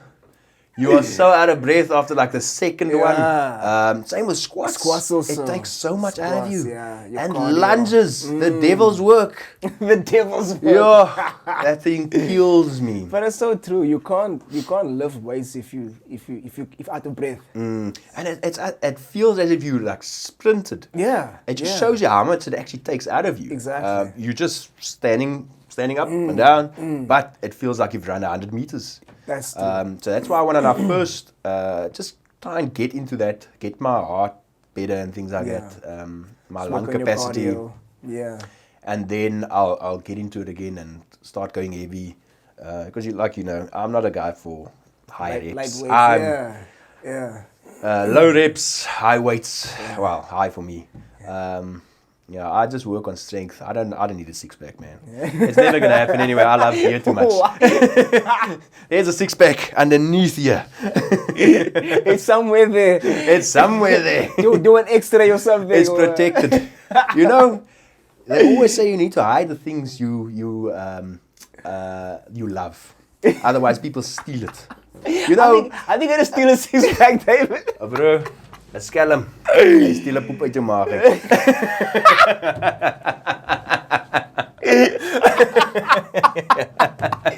Yeah, that's kind funny. Yeah, that's kind funny. Yeah, like I've been telling you, like this week for me has been deloading. So it's like the worst week of my life. Like I've only trained like 4 times this week. So it was You're only. Tuesday. Only 4 times. That's like my max usually. I just been feeling off my game. Like it's like and it makes me think like how do people feel like this who don't train? Like But how do you feel? What do you mean? I'm not me. I'm not optimal. I'm not thinking. Is your like sharply. your head? Oh, okay. It's like cloudy or. Yeah, I got this kind of a yeah. brain fog. I'm not the same person. Like even like in the gym, like when I go to the gym, then I know this is like not the actual workout. Yes. So I'll do my normal workout, but it's like it's sort of 80% or 70%. So my intensity is not so high. I'm not pushing that hard because I know this is supposed to be my rest week. Because I can't just do fuck off for a week. But look, since I've known you, many years already, you always doing something. Even on your off day, you climb a mountain or you fucking, I don't know, go to the park and flip tires or something. So why did you make this decision to take a break or deload? I was doing like I used to do it. I used to do 1 week of deloading because remember the challenge you used to do, that mountain challenge. So after that challenge, because my training was so intense. Like after that challenge, and then like a week, I'll just take off because my body just to recover. Okay. So now I stopped doing that challenge when COVID came, and then I was like, and then I just didn't do any deloading because it was COVID, was lockdown, gyms were closed, and I didn't want to get lazy because now like you stop for a week, and now you at home training at home. And you're like, no, fuck this, I'm just gonna sleep on again. So I didn't want to get into any temptation to. That is the problem with me. So for like maybe 2 years now, I never had any week off. Like I'm training every fucking day for like 2 years. Yes. And then hectic. and then I was doing these shoots. I was prepping for these shoots now. And then after that, I said, okay, I put my body through some intense shit. I'm just gonna kind of decompress before I start doing the next sort of goals and stuff. But for how long are you going to be doing this? Is it only this week, or are you still? No, fuck that. Are you done with it now? Tomorrow, back, baby. I'm back. Back to the grinding block. Fuck, I can't live like this, David. No, look, I really admire you, man. I don't know how you do this. David, no, but seriously, I don't know how you do this. Look, I knew you before your whole fitness journey, and from where you came to now. I mean, and you fucking just don't stop. It's just you just keep going, man. It's like, what the fuck is wrong with you? What do you mean what's wrong with me? Oh, what is right with you, shall I say? I wish I had that commitment to actually just stick to it, man. No, but like, do people expect me to stop us at a certain point? Like, I don't understand that. I just think it's there's very few people that have the commitment like you have. I honestly, I know no one else that has the that commitment, that mindset that you're doing this. This is, you're gonna eat your fucking chicken and rice every day. My spinach. And spinach and peanut butter and peanuts and whatever. Yeah. And no KFC, no stew, no pizza, no. And then every couple of months, we'll have a cheat meal. Yeah. It's just, no, I really do, man. I admire you. I wish I had that commitment. I'm sure you do. To actually gym, because I want a gym. It's just, man, I'm lazy. When I get home in the afternoons after work, as soon as I get home, I can't come home and then go to gym. Because as soon as I get home and I sit down, it's a baby. That's the trap. I used to go straight to gym from work. So I'll have my backpack with my clothes, get dressed, sort out, come home then. And then I can't do it in the mornings because unfortunately I'm a sleeper. I need my rest. I tried it once. You told me once. Go in the morning. Yeah. I went. But I almost passed out halfway through the day, man. I fell asleep at work. You can't just do it once and fuck it. Your body will adapt. Your body will adapt. It's difficult, man. I was never a morning person. Like, I never also had this commitment to train and stuff. But you develop it over time. You start developing reasons why to continue. You form your why behind everything. And once that why is there, and then nothing will derail you. But I mean, it's like, I was never a morning person. I never pictured myself waking up 3:30 ever in my life. Unless it's to catch a flight. You know, not even that, like, fuck, I'll be up. You know what I'm saying? Like, I just feel like if I wake up in the morning, I get it done, it's out of the way. I got no excuses there, no matter what comes my way. Like, I gotta be here, somebody needs me to do this, or I hurt my toe, or some shit, or I'm feeling a bit sick now. That's my problem, man. I come up with an excuse. Exactly. Because now you're feeling tired and you know, like, oh, you know what? I can go home, I can go rest, I can go do this and this and this. So I think, like, getting it done in the morning, I think that's just over and done. And then, one of the best things. And also, like, the gym is emptier. Yes. You know. I hate that. Because when I go in the afternoons, the squat rack is always taken. It's not the same. The benches are always taken. It's like, now you go, you set out your week. Okay, Monday I usually do back, Tuesday legs, and so on and so on. But now you go Tuesday for legs, the squat rack's taken. Now what do I do? Exactly. Now I need to try and do something else, but it's not what I wanted to do. I want to do squat. You wanted to squat, yes. Or I want to do leg press. And it fucks with your whole... Yeah, no, it does. Your whole day, man. And so for me, like I love being the first one in the fucking door in the gym. Like I'm there about 20 minutes before gym opens now. Yes. I in the parking lot do cardio. Really? Yeah, I do cardio in the parking lot in the dark alone. Wow. Gym like 3 minutes before gym committed, man. opens, I'm in the line, or I'm standing first in the line. Gym does open, I'm in. Boom, I'm already pumped. Look, you've got a moose commitment. I don't, man. Look, I get if I go to gym religiously Monday to Friday for like say 3 weeks ongoing, then it becomes easier for me because then it becomes a habit. A habit, yes. But then I've got that. Then I actually do quite well because then for like 3, 4, 5 months I'm gymming, I'm getting strong, and I enjoy it. I remember there was a time when you were like really at the gym. Yes, all the time. I was. Yeah, bro, I was getting strong, eating the weights that I Yeah, wanted. personal Every best week and the I was deadlifts doing personal best. I was going. And then I think it was the whole lockdown thing, man. Then the gyms closed. And then when it eventually opened up again, it was just like, it's... Really? Yeah, it's like, once, with me, it's very difficult because once I stop, say if I take a break for a week, then chances are the next week I'm not going to go back.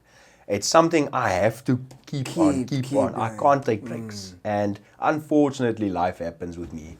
And I have to take a break. Or not have to, but I take a break.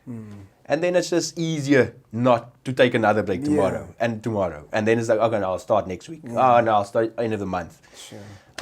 That's where I lack the commitment with the gym aspect specifically. Like for me, like fitness is not just, okay, it's beyond looking a certain way. It's more mental for me. So like there's times, you know, like I get I get like these requests to do a casting for a commercial or something.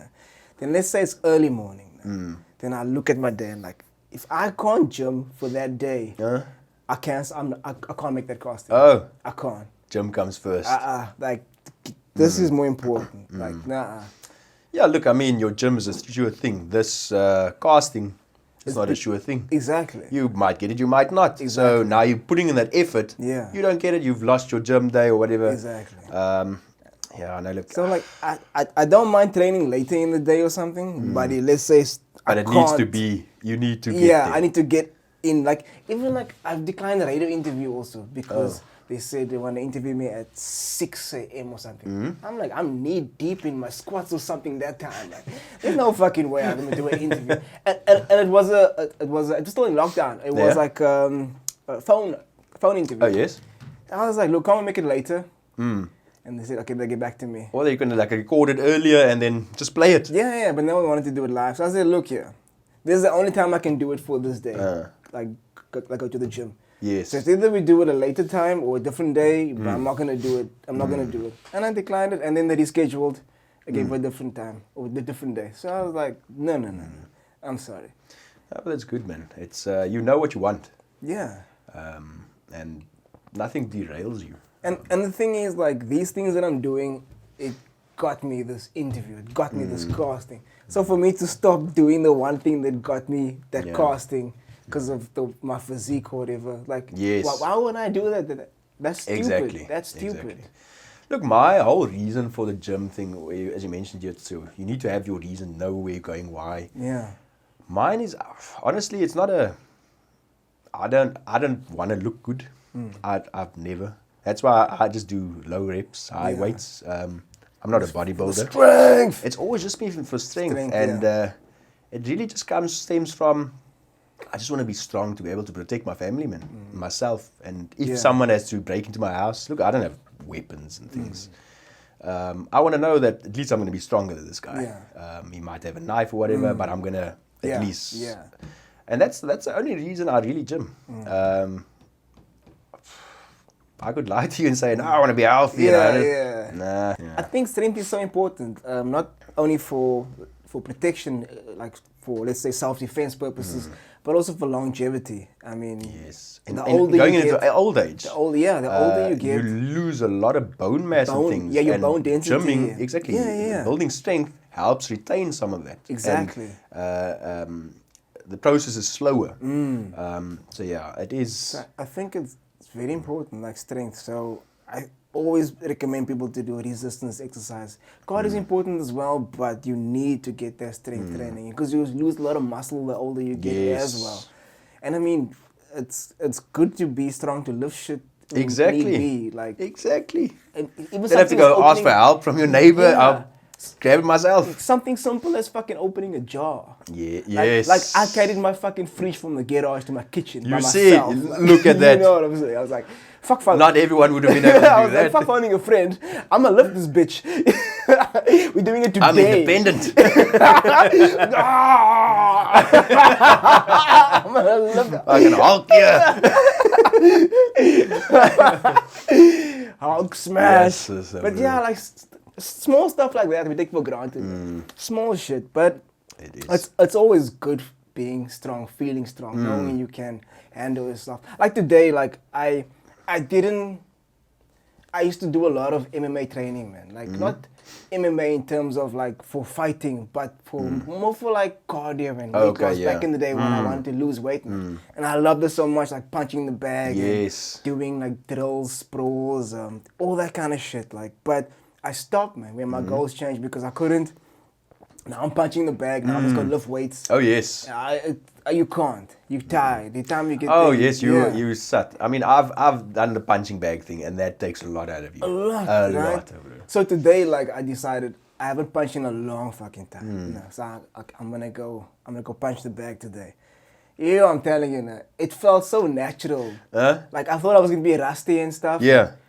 Yo, like immediately, it was like You never left a day I in your was life. like, you know, it's like, and it felt so good, man. Like the movements and stuff, and I wasn't cardio. Like my cardio was fine, but I could Yes. feel my muscles were getting tired. I could feel okay. Here's the lactic acid. Here's the blood.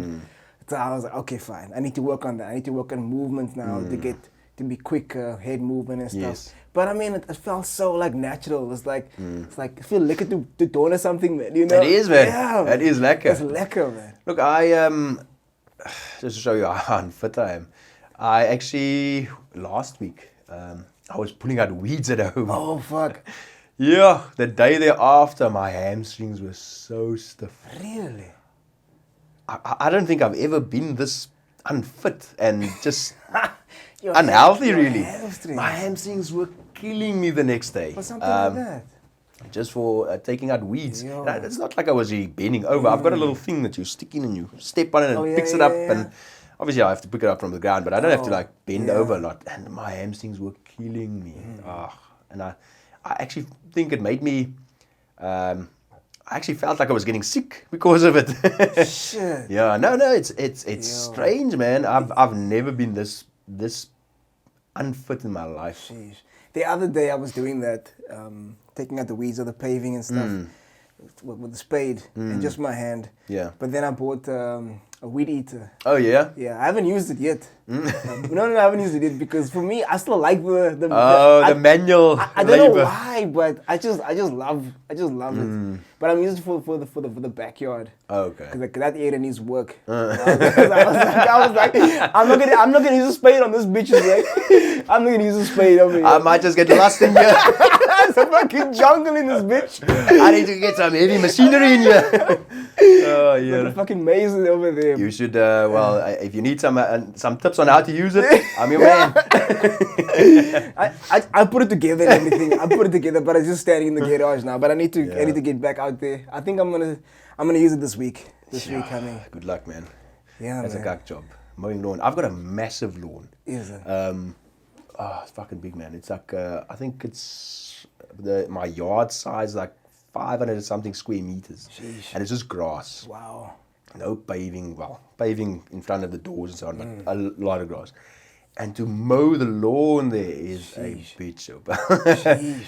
And I used to do it when I just moved in. I bought myself a petrol lawnmower, Oh yeah. petrol weed eater, and every second week, or no, actually every week. So the 1 week I'd mow the back, the next week the front. So every weekend I would be mowing lawn, and then I was like, fuck this. This is taking like my whole life away here. Exactly. And then I started every second week. And then there was a time when I just decided, fuck this, I'm done. And this was like, but it was during winter. And then eventually when I decided I need to now mow the lawn, the grass was like high. I couldn't even mow it with a lawnmower.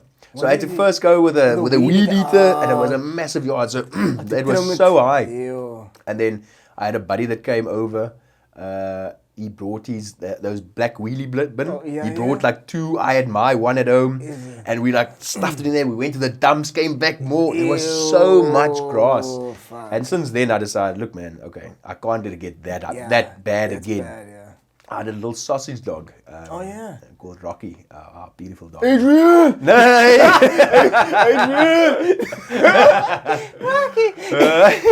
But yeah, he's no more. Shame, But anyway, this poor dog used to get lost in the bloody grass. Don't cock. Yeah, you must check. He used to run around there. You just see the grass wiggling, and then he jumps like a little bokkie. Come find me. But he was, I mean, shame, he was short, very short. Yeah. But he used to get lost in this bloody grass. You can't see him. You just see the rustles of the grass. Yeah. Now it was that long. But no, now that my father's living with me, he's now helping out with the garden work as well. That's so cool. he likes doing things. He's very good with his hands.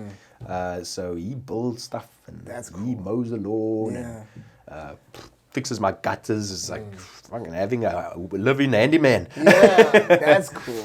But the problem is he's making me lazy, man, because he's taking all my work away from me. So now last week I decided, fuck it, I need to do something around this house. So there go the weeds, and then I also mowed the lawn That's a bit. also the thing, you don't want to get too comfortable. Yes, man. Because like I had somebody doing that for me. And I was like, no, but I want to do it, man. But but it's your yard. yeah, because like I know I'm busy a lot, so I don't get the chance to get around to everything. Yes. So it's good to have somebody in those situations. Oh yes, man. And But it's lekker, man, because it's also like a form of therapy. Working on the garden or around the house or fixing shit. It is, man. On the roof or. And look, my father's also not young anymore. He's like 75 years old. How is it? Look, like I said, he still keeps active and he does his thing. He doesn't sit still for a second. He likes working. Yeah. But still, I can't expect him to always do these things. I mean, he's 75. He's not a young man anymore.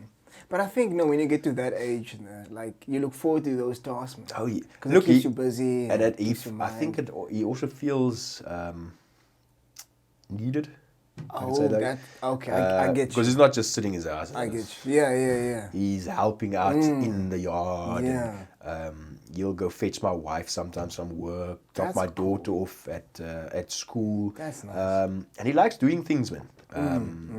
That's what I'm saying. I think he enjoys feeling that he's still needed. Yes. A lot of old people, I suppose, their kids forget about them and it's ship them off to an old age home. I think a lot of parents, that's the one fear they have. Like, even though you want your kids to be independent and to learn to know that they can take care of themselves, but they always want to feel like you need them for something. Yes. It's strange. Like it's like they don't want to completely let go, kind of thing. It is, man. And it becomes sad because the older you get, obviously the less you can actually do, and your kids, their lives go on. Yeah. And obviously they're now adults. They've got their own kids, so they can't spend as much time with you now. Maybe. Yes. So I think it must get lonely. Like I said, he's living with us, and look, he braais with us when we braai. If we go out, we try and take him with. So we spend time with him, and so that he's actually.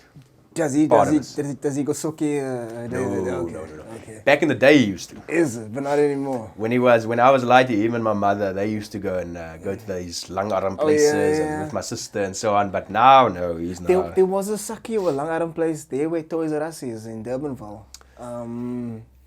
I think that's the place I go to. Dance Kraal.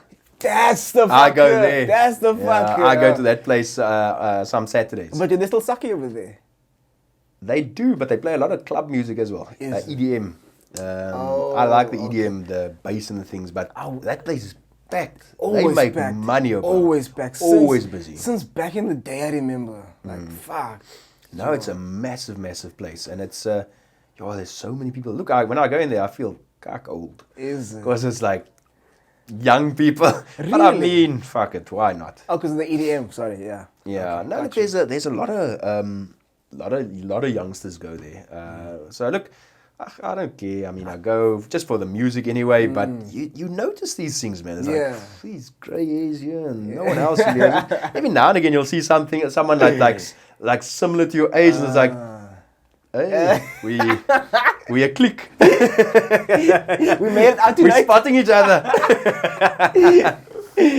The wife gave us permission. But yeah, no, but that's a very lekker place. That I don't really go anywhere. Where else have I gone? I don't really go anywhere else. It's just really there. Yeah. Oh, and there's a place across the road, Ellington's. We go there, but that's Oh, just I've really been there back in the it's day. just really for playing pool. Yeah. Oh, so that's where you've been playing fucking pool. Ah, Now I see. I thought you never played. Yes, Okay. damn. Okay, I Giving caught you out my my secrets now. I used to go there a lot back in the day. Ellington's and yeah, because Ellington's was close to Danskraal, wasn't it? Yeah, it's like just across the road. Across the road, yeah. I remember those days, man. It's crazy days. Ellington days. They've been there for years. Forever. But even Danskraal has been there for years. I don't know if the owners have changed in the meantime, but I mean, they've been there for fucking years. Yeah. I think Danskraal was there before Ellington's, no? I have no idea. But they've been there since Van Riebeek was here. Oh, yeah. My forefathers. Yeah, I think these days now I only go to clubs like if it's for work.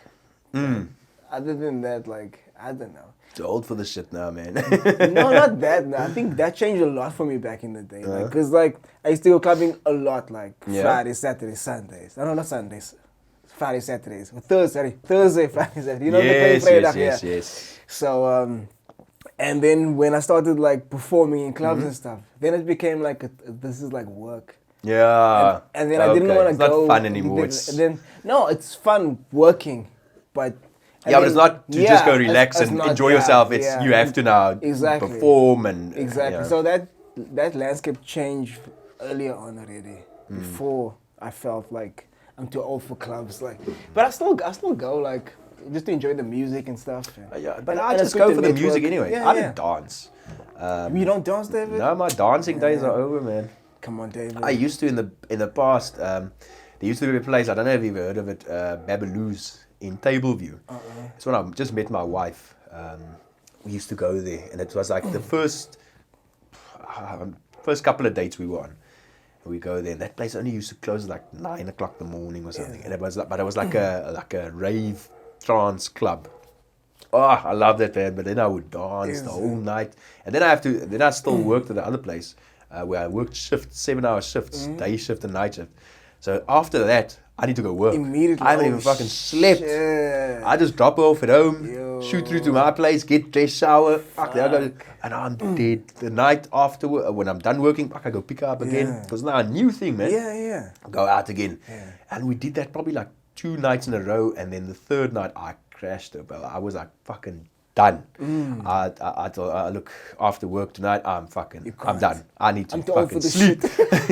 Luckily, I had a couple of days off there after, but I like slept probably for like a whole fucking day. I was so exhausted. But back then, I could do things like that. Now, I was actually talking about it yesterday with a friend of mine. I can't do that shit anymore, man. Really? I'm too old now. It's my body can't handle it. I think it's because the reason you can't do it is because you haven't been doing it. No, yeah. It's like you teach your body how to behave or how to. Yes. Because now your body get accustomed to, okay, tonight we're chilling. Then all of a sudden, out of the blue, after a year, Yes. go to the jaw, dance, get turned up. Oh yes. Safe as fuck. Next morning, next morning I'm never you doing fucked. this again. I'm too old for this shit. And it's the same like working out. Like you never go to the gym ever. Yes. After the first workout, then you push yourself. Oh, and then you fucked. And then like, it's so bad. I'm never gymming again. This is this. How do people do it all the time? You know what I'm saying? You just need to get back into it. It's the same Get back thing. on the horse. It's the same thing. I think. And obviously, the more you drink, the more you're gonna feel it. Oh yes, fucking hell. That's And I'm a beer guy, so my bablas isn't as bad. There used to be this fucking place. What's it called? Fuck, it was in Edward Street, man. So every Thursday. Oh, they had a couple of places there, Yeah. Every Thursday night, they would have this 5 rand shooters. Uh. So you had some buko or storam. Yes, anything, yes. and they make cocktails, they make springboks, they make this thing called Black Devils. And Wasn't that, fuck, not cock and bull, somewhere in that region. What? I can't remember what it's called. anyway, fuck, yeah. But I think I know what you're talking about. Yeah. Yo, the next day at work, I am fucked. The next day, I'm fucked. Like, I mean, 5 rand shooters, that's... 5 rand shooters. This was, when was this? This was like, when Van Riebeek was here. Those fucking days, bro. Yeah. Those fucking days. It was crazy, man. Back in the day. Back in the day. When I was in school still, it was like matric years. I used to go out. There was a place in Durban called 54, Club 54. Now all my friends and myself would go there. We never drove. Well, I never drove. My father, they knew where I was going and so on. Yeah. So my father dropped me off, and then later on, like at 4 o'clock in the morning, he'd come fetch me again. Yeah. And this is not a school night now. This is not a Thursday. They always had this thing. But anyway, then they open at 8 o'clock, and then the first 2 hours of the night, I think, is Pig's Night. You pay $20, drink as much as you can. Whoa. And obviously not the expensive stuff. Yeah. But fuck, it's alcohol, man. Yes. And I used to, back then, I used to just drink. So you run to the bar because everyone storms the bar. Yeah. So you try and be there early so you can, when it opens up, you pay, you fucking run up, I'll go get your seats. Anyway, then you sit there for 2 hours. And I used to drink vodka, lime, and lemonade. Oh. Because there's a cool drink, man. Oh. Now you sit and then you just gooi, you just gooi. Yes, as 10 o'clock comes, closed. I'm done drinking for the night. Forever. Nah, get off the chair, jy is gesuip. Ew. But now I need to sober up before my father fetches me. Oh, shit. Because they knew I went out and I drank maybe a beer or so, but they didn't fucking know I was going mal like that. And Pig's Night. And then you're a lighty, man. That's cool now for you. Anyway, and so you go and you dance. The whole night, you just dance. Jesus. Eventually my father comes, I'm sober again, man. He picks me up at like 4 o'clock. I call him just before the club closes, and then I'll call him and say, hey, I'm ready, you can come. And then they used to go, we lived on the bluff, and this club was in Pinetown. Now, Pinetown is fucking far from the bluff now. It's about, probably from I don't know, from Belleville to town, to Cape Town. So my father used to come fetch, Holy shit. and then go back again, and then the next day, go to school. You are miffed. You fuck whatever they say in front there. You don't hear. The day, the afternoon, I get home. I can sleep. I'm done. Yes. But that was good times, man. There was this one club, it was called Springboks. It was there by Newland Stadium. Oh yeah. So every Friday, or I think once a month, could have been every Friday, I can't remember. But they used to have like what you almost something what you had. You said now, like, but it was like 50 rand. Drink as much as you want. Yeah. You know? So I used to go there all the time with my friends. I used to go in groups and stuff. So on this one occasion, one Friday, I'll never forget this, man. These bouncers were assholes. Yeah. I was walking, man, to the club, to the entrance now. And I was walking with these two girls around my arm. Like around my waist like this. And then I got to the guy just says no. No. I was like, You got these two girls, you're so quiet. I was like, this guy is so nar. This guy got so nar. He saw me coming and he's like, Embarrassing me in front of my girls. I was like, fuck this, bruh. Yeah. I was like, fuck it. So we What a dick. So we went to another club. Yes, so that must have been so cock. Fucking asshole. Walk, yo, Braai boss. No. I was like, what your chest just deflates. I was like, what a dick. Oh, that must have been so cocker. No, but these girls were like, no, why? And blah, blah, blah, blah. And they were going on. I was like, look here, relax, ladies. Let's go somewhere else. It's fine. They can have their club. It's fine. Fuck them. We won't come here again. I don't think I've ever been back there again. Yes. This is way back in the days. This is, Sure. I can't remember ever being told I can't come in. Yeah, man. Strangely enough, my brother, he's much older than I am. He's about 12 years older, 11, 12. When I just got to Cape Town after moving from Durban, he used to take me out to these clubs, to Edward Street and so on. Oh. Now back then, look, I was 18, he was probably fucking 29 or something. So not young, and he didn't look young either. Fucking, we go to this club that I was thinking of earlier on. Anyway, we go in there. They fucking ask him for ID, but not me. Whoa. And I looked young, man. When I was a young, I looked very young. They asking this guy for. I'm like, what the fuck is happening here? Sheesh. Look at this big guy, fucking beard everywhere, why right? they ask you ID. for ID? Oh, we laughed about that afterwards. I always think to myself, what the fuck do these bouncers smoke? I think they on some power trip sometimes, man. I They think just so, want man. Authority, like, nah. Maybe I it is. want to tell this bra or this girl, nah, they can't come in today. Ha, I feel quiet now. Ha, ha, ha, ha. I think You know, so. there was this one time, we were cock naughty. We were like, this is way back. I was like 20 years old. Most of us like 20, 19. Yeah. One of us was over 21. Yeah. And we decided now we're going to go to Teasers. Oh, Now, yeah. Teasers has an age limit 21. Is it? Yeah. Fuck, I didn't know. Yeah. This is way back in the day. Yeah. I don't even change now. So we were all planned, like 5, 6 boys. Yeah. How we gonna go? Yeah. Right, but now we all look fucking young, bro. Yeah. we barely look 18. How do you want to go to fucking teams? We can't look, we watch movies and can't want to see what it's about. Yeah. Only one of us is 21. He had a driver's license. Yeah. So he gives it to my friend who looks the youngest in the group. Oh, my He fuck. looks the youngest. He gives it to his friend. He's like, if they ask you for ID, It at least looks similar. wait. Not the fuck, David.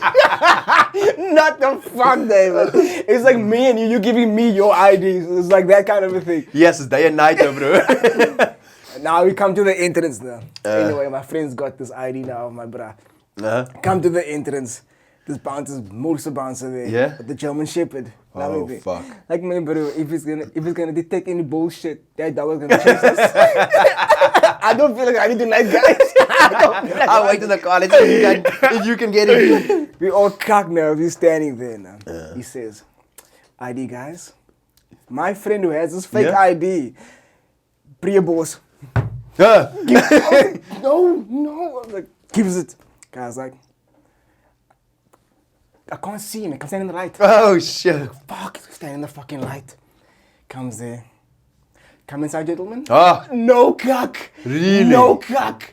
No cuck. I think What the he fuck? just looked at the ID number. He didn't look at the photo probably. Yes. Because he probably is convinced now that it's Iso's bras. So if the youngest bra looks... Yeah, then all of them must be old enough. Exactly. So I was like, what? That was Yo. crazy. But then he lost his driver's license in the club. So Oh, my fuck. I don't know what happened. You see, van kakker. But it was so crazy. That was a crazy moment. I actually, also when I was about 17, my parents never knew this. They know now, I've told them, but I went to a strip club as well with a bunch of my friends in Durban. This place was called Colin D's. Colin D. They had 2 strip clubs next to each other. Colin D's was for the men, and then Sergeant Pecker's was for the women. Anyway, now we tell, in Durban they had a drive-in there, man. Like a big drive-in. So I think there was 4 of us. So I tell my mother, now we're going to go to the drive-in. We're going to go there. They usually show 2 movies. Take like $100 or whatever. Anyway. But in the meantime, we're organizing, we're going to the strip club. We've never been there. Fucking lighties, man, 17. And we pull up to the, but before, what I used to do, what I did is now read in the, they used to show what movies were playing in the drive-in in the newspaper that we used to get there. I remember. So then I go fucking read what the movie was about and everything. get this Because tonight I get combos. home, my mother's going to ask me about this movie. So I must fucking tell her, I'm going to have to explain the story to her. Oh, shit. Anyway, so I do my homework there. We go. Now we walk in there again. We don't have fucking IDs. We just walk. Yeah. Bouncer's like, okay, come in. $50 or whatever, I don't know. They had like a 2-drink limit, so you have to drink 2 drinks at least. Got you. Go in, go sit at a table. Bro, and I'm just checking these girls. I'm like, what the fuck? What have I been missing? I'm like, not after the oor on. Now we're standing, I think we were playing pool or something, and this guy, this toppie comes walking to us. And he's talking to me about, his wife and his this. Oh my and I'm like, gosh. no, left the wife at home. And Shit, David. not a fucking chance that this guy thought I was married. I left the wife. But I'm like, no, the wife is at home and came out for boys' night and this and that. I'm talking cuck with this guy. He must have been moer toegesy. Yeah. Anyway, we get a little booth. This guy joins us as well. Fuck, I don't know how that happened. But anyway, he's in the booth there with us. And this woman comes up. Fuck, this woman is probably, I don't want to say old enough to be my mother, but she wasn't young. She was probably like 30 years or so, 30 odd. Okay. But I mean, I was 17. And she's like dancing there and goedes hier in die gezicht and all. And I'm like, fuck, like. And I think the manager or something suspected that we were underage. Oh shit. Because she was going off here with us. Yeah. You know, like naked and in our faces and stuff. And then the manager like, he like called her. And then he said something like, I can't remember, he told her to like calm down with us. And then she like went to go dance on the stage and so on. So I think they knew we were young, but they still let us in because that place wasn't very full. There wasn't a lot of people. At least you're buying drinks, so... Exactly, so they're making money. Exactly. So I think, like in your case, well, they know, man. They know you're not age, but they need to make their money. They need to make their money, yeah. But I tell you, for a lighty of 17 years old, that was a... Wow. Quite a shock. That was quite a To the fucking real shock. world. But it was awesome, man. Yeah. It was awesome. Yeah, the David Braai Day is coming up. Yes. I know you have your Springbok colors in Braai. Oh, yes. We need to give tips to people. Yeah. We need to give tips. What is your Tips. From making a fire to... Yes, so bro, there's no in depth, no? Fucking hell. I just chuck it on and fucking light it. But anyway, okay, so fire maybe. Best wood you can use is kameeldoring. Kameeldoring. Kameeldoring. It's expensive, David. It's kak expensive, but it David makes is coals treats. for days. Oh, it does. It's not wet, man. And it burns lekker, got this blue flame. Yes, And it's nice. nice. It's warm, it's hot. Yes, and it's The always coals- dry, no? That's the thing, man. It's dry. Now, because kameeldoring is so expensive, I tend to buy rooikrans Yes. for myself. Because, fucking hell. The thing is, man, I I bought some braai, yesterday as well, rooikrans. my braaiing style Yeah. is kuier. So, I don't braai to eat. To eat, yeah. I yeah. braai for the atmosphere. Yes. And my dop and so on. So, if ever you come braai at my house, Yeah. do not come hungry. Remember, I always come with food. Do not come hungry, man. Everyone knows this already. All my friends. If you come to my house, you come fed. Honestly, hardly anyone really eats at my house. After we braai, everyone fucking packs up and pisses off home and goes and eats at home. I never eat. I eat usually, I'll have like a chicken wing or two during the night before I go to bed. And then the next morning, I like have my steaks and so on. But anyway, so I buy usually like 100 pieces of wood and that's what I burn it. When the wood's finished, Yeah. the meat goes on. The meat goes So on. depending on what time we start to braai, Wait, you burn 100 pieces of rooikrans wood for every fucking braai. 100 pieces. What? Every weekend I go buy 100 pieces of rooikrans. It burns. If it's finished, that's when the parties, Oh my the braai starts. fuck. I sometimes give or take, there might still be 5 or 10 pieces left, but generally, I make fire, man. I burn. Okay. Look, I'm also a fire guy now. I will braai, but just to make the fire. I will first burn wood, like, and I'll lamb by the fire, and I'll Yeah. experience the vibe, and then like, okay, fine, I'm full now, or I'm tired, or I must go do some other shit. Okay, let me just make sure this is the last thing I'm Yes. burning, and then I'll put it on the grill, and then the meat goes on. But fuck, David, this is next level shit, That's what right I'm here. telling you, man. My braaiing style is just, I braai for kuier. So Yeah. I invite friends over. Look, if it's only myself, my wife, my father braaiing, then obviously much less wood. I just make coals and it's quick. But generally weekends is the braais most of the time at my house. Because I've got a lekker braai built and so on. And then I buy my wood.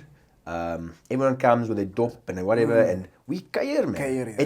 It's a an experience. It's a kuier. Yeah. It's not a come eat and Come eat, fucking yeah. go. This is the one thing I had. Now. My friend came down from Sweden. Nah. Yeah. Shout out to you, Dan.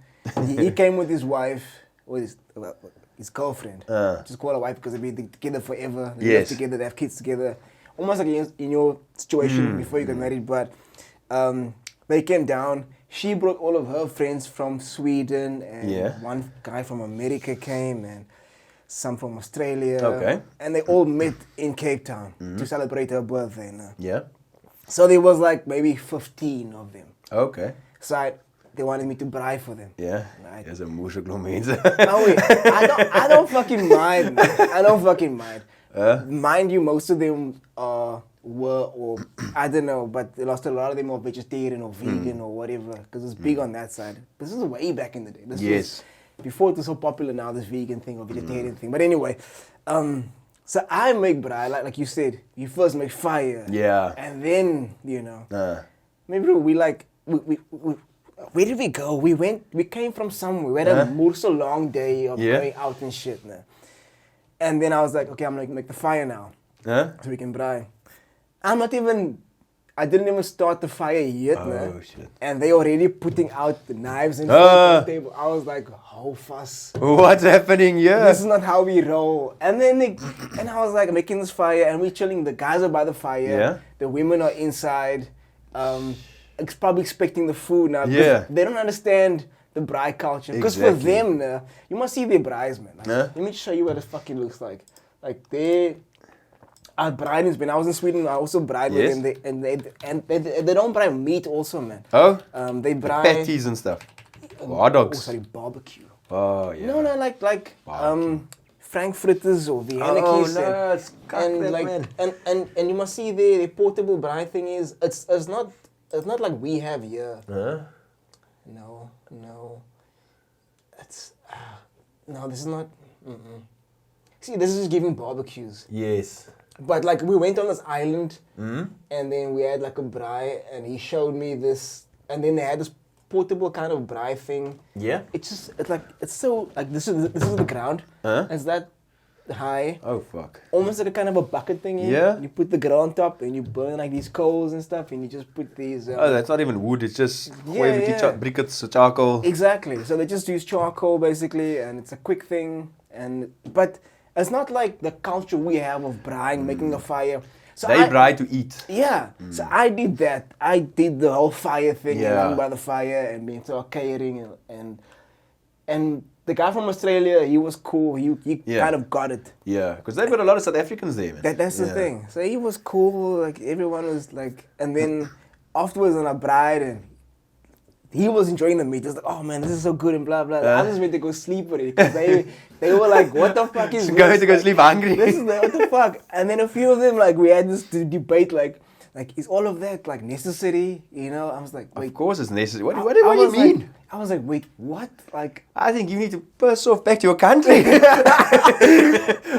like for me, insult us like that. Yeah, because like they didn't have charcoal also, so we only had wood. Yeah. So anyway, I had to make a fire to get the coals, yes. so I can braai them. So it wasn't going to be a while anyway. Exactly. And the wind was fucked up now. Because we stayed in Strand. Yeah. I know the wind is Strand. Yeah, that's hectic. That's where they fucking make wind. It is. They've got the factory there. They got the factory over there. So it was hard to first of all start the fucking fire because the wind every time I was like, fuck wind. Like, oh. Now everyone standing around the fire with their hands and to block it. I know that, man. It was a mission. But I mean, like, they had this whole debate, like, do you have to make this fire? Do you have to do this? I was like, this is how we do it over here. Yeah. This is our braai culture. But anyway. No, look, I don't know. I don't think other cultures or countrymen, whatever, will actually understand it really. Because South Africans, look, there are people that braai just charcoal and to eat. But most cases, people I know, it's to care, to have a good time with your friends and your family. You talk a lot of kak and drink a beer or 10 and fucking. It's lekker. Exactly, and a fire just makes a lekker atmosphere. Exactly. But yeah, where we started. Sorry, tips. man. I So I got triggered. I got triggered by some trauma. You traumatized them, bro. Those motherfuckers traumatized you. Fucking vegans. But anyway, so the rooikraans, I buy 100 pieces of rooikraans. Rooikraans is always wet though. So you're going to struggle to get it lit. Yeah, always. But once it gets going, man, you just need to get it going and it'll fucking go. But you can chop fires. You can chop fire starters. You can chop. Yes, I don't buy fire starters. But you can buy these fire starters at like fucking anywhere really. No, but when you chop wood. What do you mean? chop it to smaller pieces to start the fire? Why? What do you do? Fucking David? burn it. Wait, That's what the fire does. wait. So you put this big sticker on and start the fire. It's like already chopped when it comes from the wood that. yard, Fuck, man. man. Those fucking pieces are so big. No, man. I usually, where I get it from, you get a couple of big pieces and then you also get like half pieces. Where do you buy a pangwood? No, then Brackenfell is a place. I don't know what the name is. You don't buy from pangwood anymore? Pangwood? What? You fucking show me that place. I don't know what the fucking name is. Oh, okay. I just know where it is. I don't know what their name According is. to Google, like it's called pangwood. Oh, the Yeah, place yeah. there by the spa. Yeah. Yes, that's where I get it. I was there now. yesterday. Yeah, I get it Yeah, there. Now that's they usually give you like half pieces as well. Yeah, Now I yeah. use the half pieces You start first, the and fire. then once it starts going, then I put the big pieces on top. So you use the half pieces as fire starters. Yeah. I like chopping wood, man, bro. I just love it. No, I've got an axe. Yeah. I actually chopped my finger yesterday. Yeah. Oh, but You almost didn't make it, yeah? yeah, because I had to take wood to Kalani, man. So I chopped wood and then fucking Oh, shit. But I'll only chop wood if it's really only big pieces. Then I'll take like 4 big pieces and I just chop them in half. I don't because I just want the if I can say the flesh exposed Oh, because yes. that's the Oh, part yes. that catches light That's easily. true. Easier than the outside. Yeah. So that's the only time I'll chop it. Yeah. But yeah, it's just very wet, man. But once it gets going, it fucking goes, and then you just throw on to get your coals. And I find Rooikraans makes good coals. It does. Now I used to braai with black wattle as well. Oh, nah. Nah. Fuck, that is wet like a motherfucker. And those coals but the only coals last for 10 die minutes. exactly. Yeah. So that's why I used to get black wattle because the way I braai so much wood. It was cheaper because black wattle was cheap. It was like R1 a piece back then. Much So I give her $100, you get 100 Yeah, and you're just but the thing is still the coals still don't coals, last. yes. So I went back to Rooikraans and I paid the 185 rand, I think it is now, something, or 175 or It's 180 for 100 pieces. 180. Okay, Yeah. so I pay 180 and then I buy blue gum and black wattle now for the fireplace. yes, that's more firewood, and Yeah. and especially for fireplace wood, you must check out Port Jackson. Port Jackson is very good for fireplace. It doesn't make much coals. It makes coals. I never come across a place that sells that. Not well, fuck. I never really look for it, but I know of Port Yeah. Jackson. I've got friends that use it. It doesn't make a lot of smoke. Okay, that's good. And the coals it burns to ash. Obviously, depending on how much you throw on, I suppose. Yes. But generally, it doesn't make a hell of a lot of coals. It's not I'm gonna make a braai. note. Yeah. It's not braai wood. It's That's firewood. proper firewood, yeah. So Port Jackson.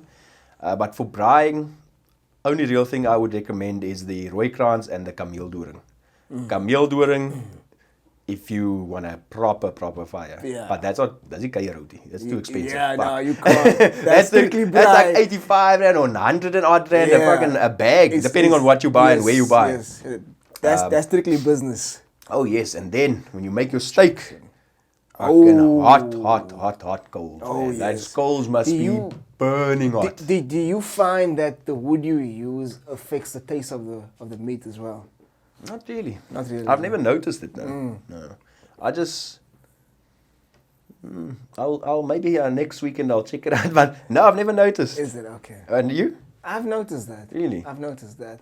Like what I like doing also now is like, cause you know like the smokiness is what makes the meat taste liquor. So what I do now, like once the meat is on the grill, I'll put the wet piece of wood in the coals to yes. get that smoke, and I smoke the shit out of it. But maybe that's why you taste it. I don't. I smoke the obviously, shit. I don't have Yeah. any smoke or anything. But what you should do, what you can try and do is, I think at Checkers, probably Pick and Pay as well. But I think Checkers sells this. They sell smoking wood. Oh. I think it's cherry, something cherry. Okay. Again, you leave it in water. It's like small pieces, man. It's not big. Oh, okay. I think it's like shavings almost, maybe. I can't remember. But you leave it in water, wet it, then you throw in your coals, and your meat will taste like that. And you get a little smoker as well, like a little thing, man. Fucking hell, it's looks like a gas bottle, just much smaller. And then you put your stuff in there, and then it's got like a little drawer where you put your shavings in, and it smokes everything. That gives like an intense smoke flavor because it's like closed. But I think the way you're doing it in the braai, maybe you should try and just get that cherry wood, or maybe they've got other flavors as well. And then just throw it in there and see how that See how tastes. it comes out, I've yeah. had that cherry wood shavings, but the guy smoked the stuff in that little gas bottle type thing. Yeah. But the flavor was very, very strong. It was a bit too strong for me. But too intense. Yeah, fucking hell. Look, it was lekker, but it's not something I wouldn't eat a lot Yeah. of that meat. But I think in an open fire pit, like a braai, it won't be as strong. So maybe you should try that out and see. I've never check done it it out. myself, Okay. but I think it could work. I mean, smoke is smoke, man. Smoke. Wow. Smoke is smoke. Smoke. Yeah. Well, yeah. Moving on. Hey, nothing incriminating in the streets. It is. Oh, and do you ever make like food with your meat and stuff? What do you generally make with it? If it's a cheat meal, if it's a cheat day, You see. and then it's a roosterbrood of... Fucking a toastbroodjie, bro. you have to. Yeah. Or a garlic bread. Yes, and you know Or there's so many garlic bread people with that don't cheese in know it. about toast bread on with fire. Something so simple. I mean, that is the best toast ever. It tastes kak lekker. And then my wife makes this stuff. Well, it would have to be a cheat meal for you. Yeah. But she makes because now with the whole thing with how I braai. So she makes dough, and then in the oven she'll make like a bread with like she throws like a whole lot of herbs and spices on top and garlic, and then she bakes it in the oven, almost like a pizza but much thicker. It's like that thick. And then she'll bring that out, and then everyone will snack on that. Oh, wow. But that is fucking amazing, bro. Dit is so fucking lekker. Hier is Yeah. nice. And we do that most times if we braai. We'll have that. And then she'll always generally make like a potato bake with it. I don't eat mayonnaise, so I don't eat potato salad. You don't eat mayonnaise? Nah. David, it's another white thing people do. White people love mayonnaise. It is, I don't. I can't stand it. And my wife loves mayonnaise love and mayo. potato salad now. I fucking I can't eat potato salad because there's salad. mayonnaise in it. that. Only mayonnaise I eat is KFC mayonnaise, man. What is in coleslaw or something? Or what? No, but on their burgers or Oh, okay, on the burgers. Okay. I'll even buy their mayonnaise. Not the mayo, well, I suppose it might be mayo, but the zinger sauce. Oh, yeah? So I go to the KFC and I tell them, you usually say clicks, you want 10 clicks. And it's quite a lekker big thing. And it used to be like 3 rand a squirt or a click or 2 rand or something. And then I take that home and I'll put it on my bread because it's got a little chili bite to it. So that I'll eat because it's KFC mayonnaise has got a more of a sweet taste to it. Where I think my problem with mayonnaise is the sourness. Oh, I think maybe they use something called Miracle Whip. Yeah, I've been told I think it's that. I've heard that from people Yeah. as well. I think they use Miracle Whip, yeah. But look, that I'll eat. I don't have a problem with that. But normal crust and Blackwell and Nola and fuck, don't bring it close to me. Shit. Do you put on marinade when it comes to chicken now? You put on marinade before, or do you marinate as you go along as the meat is? I do it before. So I let it sit in the marinade, even steak sometimes.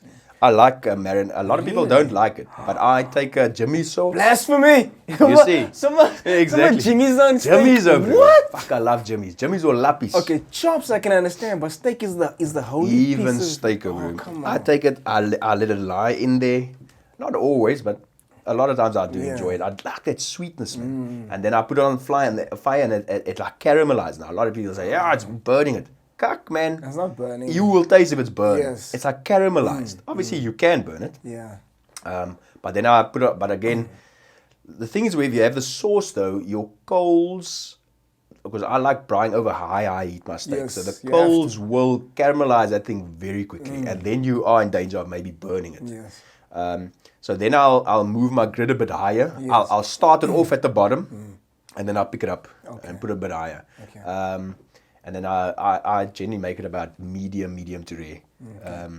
But yeah, my Jimmy's, man. And with chicken as well, I'll put it in there, and then even on the braai, then I'll still paste it. I like using chipotle sauce. But I've never tasted that. Kak lekker, David. Yeah, it's I've heard about this American thing, Yeah. but Chipotle, but I've Yeah. never tasted. I don't know what it tastes like. Like, I used to believe this thing of only, because when it comes to chicken now, only putting it on as the meat is getting, because they're going to say it's going to burn. That's the thing. They talk about burning. So what I do now is say, fuck it. 2 days before I braai, Huh? I let that shit marinate. Oh, so long? No, I don't do days, that long. 2 Well, days, just bro. because I never really have time for it. I mean, it goes quick to just marinate chicken and you just put it in the fridge. You keep it in the fridge, and then my bro's ingeleerd, bro. Telling you, it's nice to the bone. Nice. To the fucking bone. It's kak lekker. Like I tried air fry. I don't know if you have an air fryer. Yes, I do. Okay. Well, my wife has. It's convenient and nice if you don't have time to braai. But I'm always a fire guy. Yes. I bought myself, especially for the braai. That was now before I had my braai built at home. I've got it now enclosed and everything, so if it rained, I couldn't really braai. Yeah. Back then, it was open. So in the winter time, I couldn't really braai. So I bought myself an electric braaier. It's I think they call it an Estia or something. Oh, what? Yeah, it's Blasphemy! Yeah, it's cuck. I've used it probably twice. It is horrible. Wow. And it's like this. It's got a grid, and you throw water in the bottom. I've seen that and it's got like an element. Yeah, you can use it indoors as well, almost. No? Yes, it's an indoor braaier. I've seen but that. It's not. My parents not had worth one it, back man. in the day. I remember that. Yeah. Yeah, I bought it just because I still wanted to braai, and I thought, but I want to braai. Yeah. So I bought it, and we've literally used it probably 2, maybe 3 times in fucking how many years? Because I've had this braai built now for probably 3 years. Okay. So yeah. nah, it's not worth it. I made the same exact marinade air fryer versus braai. I wanted to see the effect. Oh yeah. Braai wins hands down. Oh, always, man. But I Hands think that smoke, like you said, It's the it smoke. definitely does something to It the meat. has to. I haven't noticed the different tastes, but it does give it a smoky taste. That is what braai is. Yeah, exactly. It's the smoke, and Yes. so it goes into it. And if you do it in the air fryer, it's like, to me, an air fryer is like an oven.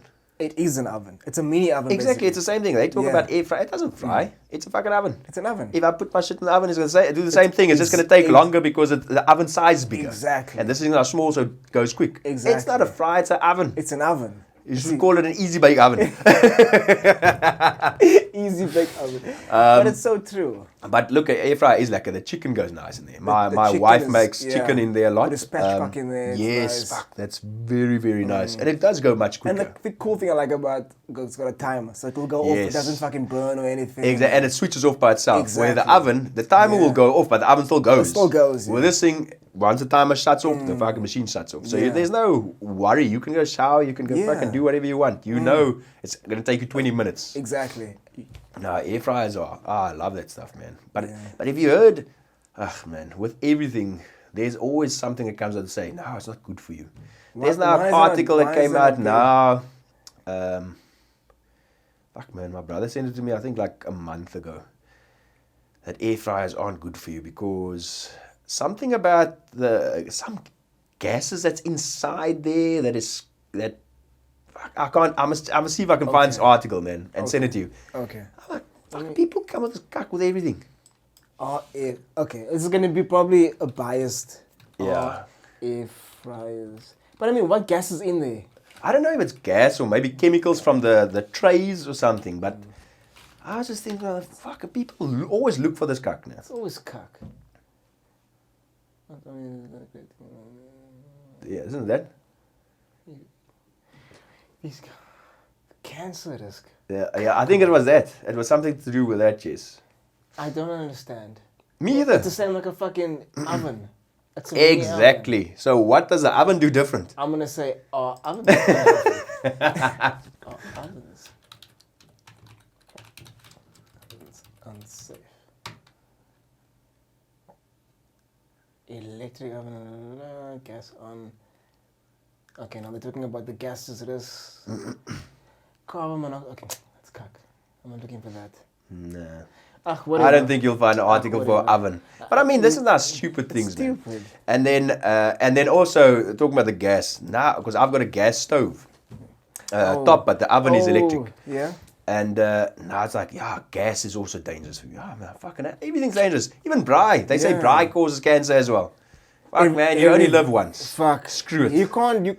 What am I gonna eat? Fucking leaves. Exactly. No, I'm no vegetarian. I'm sorry, man. I got me this gas 2-plate stove thing Yeah. for load shedding. Yes. In case shit Yeah, gets everyone's crazy. getting that Yeah, stuff yeah. now, So yeah. I got one of those. I haven't used it yet, but I know I've got it in case shit goes down. So You'll be sorted. So it's either like I use that, or if I have time, then I'll rather braai or something. Yes, yeah. So, but I'm always gonna go to the braai first if I have Oh time. yes, man. The Always. braai is always the best choice. Yeah, man. Look, the gas with us is just, it's cheaper with electricity and so on, especially with Eskom being such a, Yeah. oh no. Yeah. So anyway, and the price is going up. When I bought the house, we bought a big gas stove. So I mean, I fill up a 9-kilo bottle every 3 months. And I mean, as they say, you've got instant heat. Yeah. I mean, you make a stew or whatever, it goes much Yes. quicker because it's like instant heat and so on. Yes. And I don't know. I've never found any problems with it. Yeah.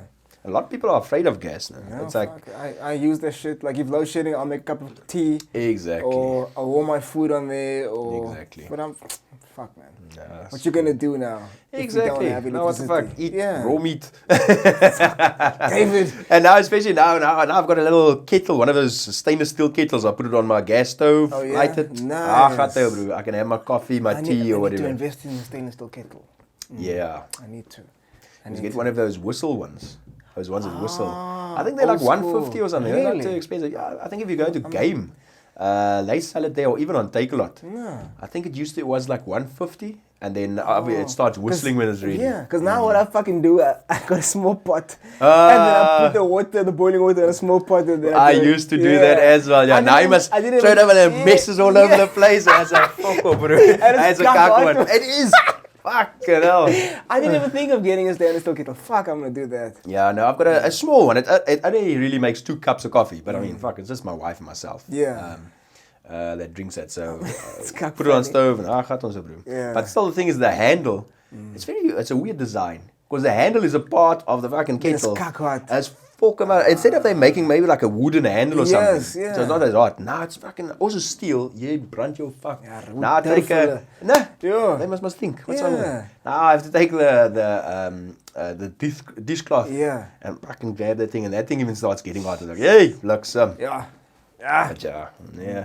Look, so Eskom's taught us to think outside of the box, pal. Yeah. It's fucking sad though.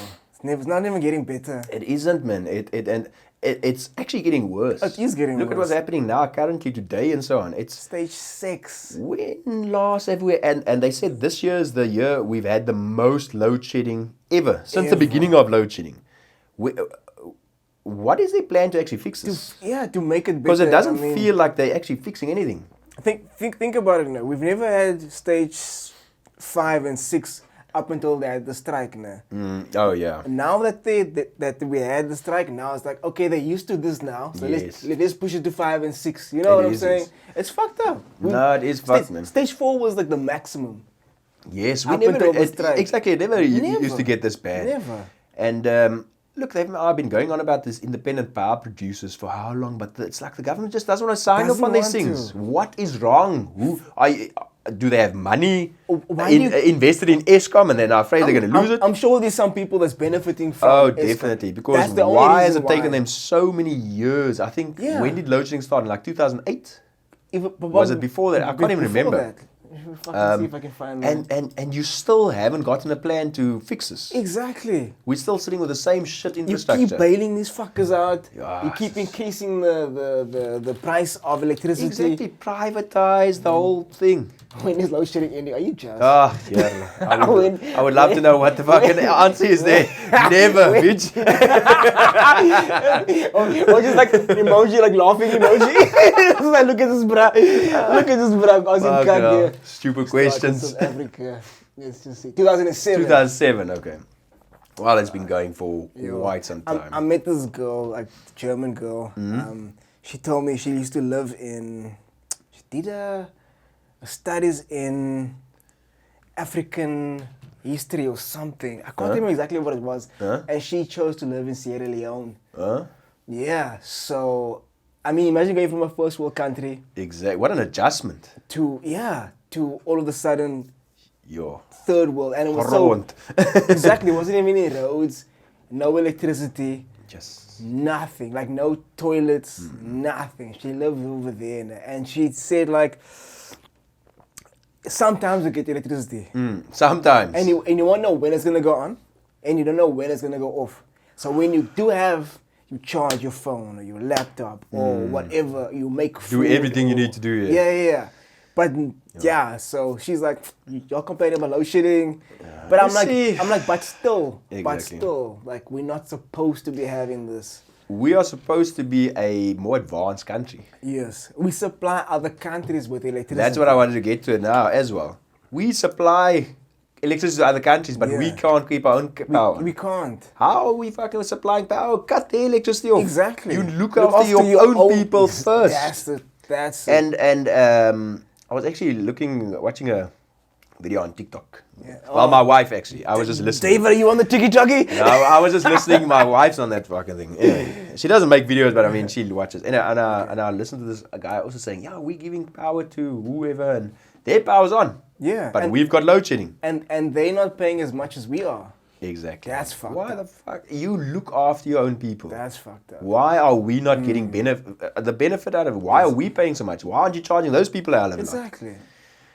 I don't know when this is going to stop, man. That's why I'm saying this stuff, it needs to be privatized. It has so to that be. there's competition. Exactly. Because now Eskom's got the monopoly. They can charge whatever the fuck they Whatever, want. they can do whatever they want. They've also. got this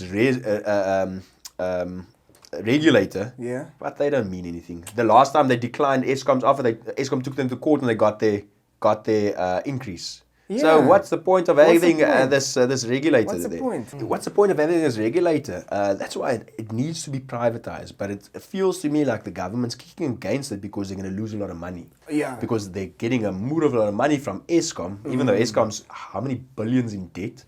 Now, if you That makes privatize it, no sense. you can have a couple of companies, 5 companies maybe, generating electricity, fighting for demand. The prices will come down. And also innovation in technology and how to make more sustainable power Exactly. and more reliable and not just only relying on fucking coal, which is ancient. Oh yes, and And- Koeberg. Have you now Koeberg? They're saying it's busy dying. What the fuck? What are we gonna fucking do if What? Koeberg is gone? Because that's one of our biggest power producers here, Exactly. especially in Cape Cape Town. Town. Now, if Koeberg decides the nuclear plant is fucked, what now? What? Now they're gonna have to buy us all fucking generators. I think the only way we're gonna solve this is privatization. It is. It's the I only agree. way. Because it's so stupid. It is, but it's just there's something going on in the background that people aren't seeing. It's so political. It is because if any other sane person that in charge would have already said 10 years ago, fuck this, Eskom's not working, they're costing us money, we're Yes. having to bail them out, Yes. privatize it, sell Eskom, sell everything, get private people in. Exactly. There's no bailing them out. They and as you mentioned, the innovation and things like that. Private people, they'll go and find the cheapest, or not the cheapest, but the best way to get electricity. Exactly. Because the way we're doing it now isn't the best. It's the worst, the actually. Worst. Coal. There's, Fuck, really. We're doing nothing different from what we did in 2007. Like It is. Nothing The same different. thing is also happening with the dams. Well, not the same, but I mean, we've got a problem with dams. Look, we had a water shortage a couple of years ago. Yeah. Now, this year's rainfall was less than expected again. So we're probably going to get there again in like a year or two. But I mean, it rains so fucking much. But why? How? My thing is just, why have they not started building more dams? That's the thing. We came out of a shortage in Grabouw, not Grabouw, Beaufort West. They've had a water shortage for how long? Where people had to actually send water to them with those canisters. Yes. I think the Free State, they've had a water shortage. When are they building dams? It's so stupid. Like you had this crisis, right? I mean, we're surrounded by fucking water, but we have a crisis, right? We come out of the crisis, not even smart, and not even thinking, okay, fine, we need to make sure this never happens again. How do we innovate? How do we prevent this disaster, this fuck up? Exactly. I mean, nothing. how Nothing is being done. How are you surrounded by water and have a shortage of it? You know what I mean? It's I don't get it. Exactly. Now you build more dams. Obviously, they're going to run full eventually with all the, and they need to make. What I've been saying is they need to make a plan with the stormwater drain system. Yes. How much Yes. water are we losing into our stormwater drains? Yes. That needs to be filtered and go into our dams. Exactly. Just an example. I've got a 250 liter tank at home, like a drum, oil drum thing. I don't know what was in there. It rained at my house again like 2 weeks ago or so. Man, it rained for like David? wow. It rained. I'm just fucking with you. But it rained maybe not even 10 minutes. That bin was full, 250 liters. Wow. Now just think 10 all the minutes. water that's going into storm water and just disappearing, or not even going into storm water drains because there isn't a drain. If we can collect all that water there and pump it to wherever, a dam. Oh man, come on. That should be fucking common sense. Exactly. And I'm not very smart. And I can think of this shit. There's professors and doctors and shit that fuck, should be able to come up with even a better idea than I can. Scientists and... So what the fuck is happening? I mean, it's something simple to catch water. Exactly. Something simple. And you know, I saw a show in a desert somewhere. I think it's like Saudi. One of their deserts. There's a farmland there where they obviously it's in the desert, but it's green. They're growing crops there and stuff. Wow. But what they're doing is they're hanging nets. Oh. Like almost like shade cloth. Oh, yeah. They're hanging more of a lot of shade cloth, and that because in the morning they get a lot of dew. So it catches that, and the water then drips off into like little, I don't know what, but drips off, and this is how they give their plants water. Okay. So fuck, there's solutions out there, and I mean that can't cost it much. Look at that obviously won't give us as the water we need, but I mean that's just an example. There's something that can be done. There's other things as well. Look into it. Exactly. And do something. Don't just talk about it. I don't know, David. It's like the people who have these jobs are not, I don't know, I don't think they have the passion to innovate, to think outside the box, I mean, I don't know. Look, they captured as well, man. You saw, how can one family capture the whole country? I mean, this Gupta thing. Fuck, jammer. And that's why they don't have the power to do anything. Yeah. And not only that, but in a lot of these jobs, like the main guys, they've got the wrong people there. It's Exactly. political appointments of people that don't have the experience, the qualification, the brains. That's true. Screw this political appointments. Get someone that knows the job. Exactly. Someone that knows what to do, how it's going to be fixed. That's all we need. That's all we fucking need. But again, jobs for friends, and I like great Twitter, bro. It's sad, man. Like, it's fucking sad. It's just getting worse and worse. It is, man. And what can you do? Hopefully, one day when my daughter's grown, things might have changed, but yeah, well, let's fucking hope so. it's going to be a while still. I mean, since 2007, now they want to increase the price by electricity by 33.1. I heard that. And now they want to do this, some hearing or something. Okay, it's this thing that I was talking about. I fucking bet you, after the hearing, let's say they get their money, stage 2 somewhere. Yeah. Or no load shedding. They're holding us hostage, man. Of course, that's exactly what they fucking and they always do it. Exactly. And another thing that fucking works on my nerves is they got a moose increase, the employees of Eskom. Oh, I'm more saying They cannot keep the lights on. They are incompetent. I'm not saying the employees are incompetent. I'm saying the company is incompetent. They cannot do what they have been hired or built to do. Yeah. Keep How are you getting, what was the increase, like 8%? That is massive, where other people aren't even getting increases. Nothing. And then companies that are actually performing, they're not getting fuck all. Exactly. And they're not even doing a great job to say, you know what, you guys deserve it. You guys are reaching targets or whatever. I don't know how they have their performance rated, but you fucking not even keeping, I mean, it's a different thing if you are subsidizing electricity and you are saying, okay, we're paying every citizen 25% of your bill, and unfortunately, if we do this, we're gonna cut power between these times and these times. Different story. We are fucking paying everything. And you know what? If you look at your municipal account, you're paying a fee. I think it's like 100 and odd rand, 150 maybe, 160.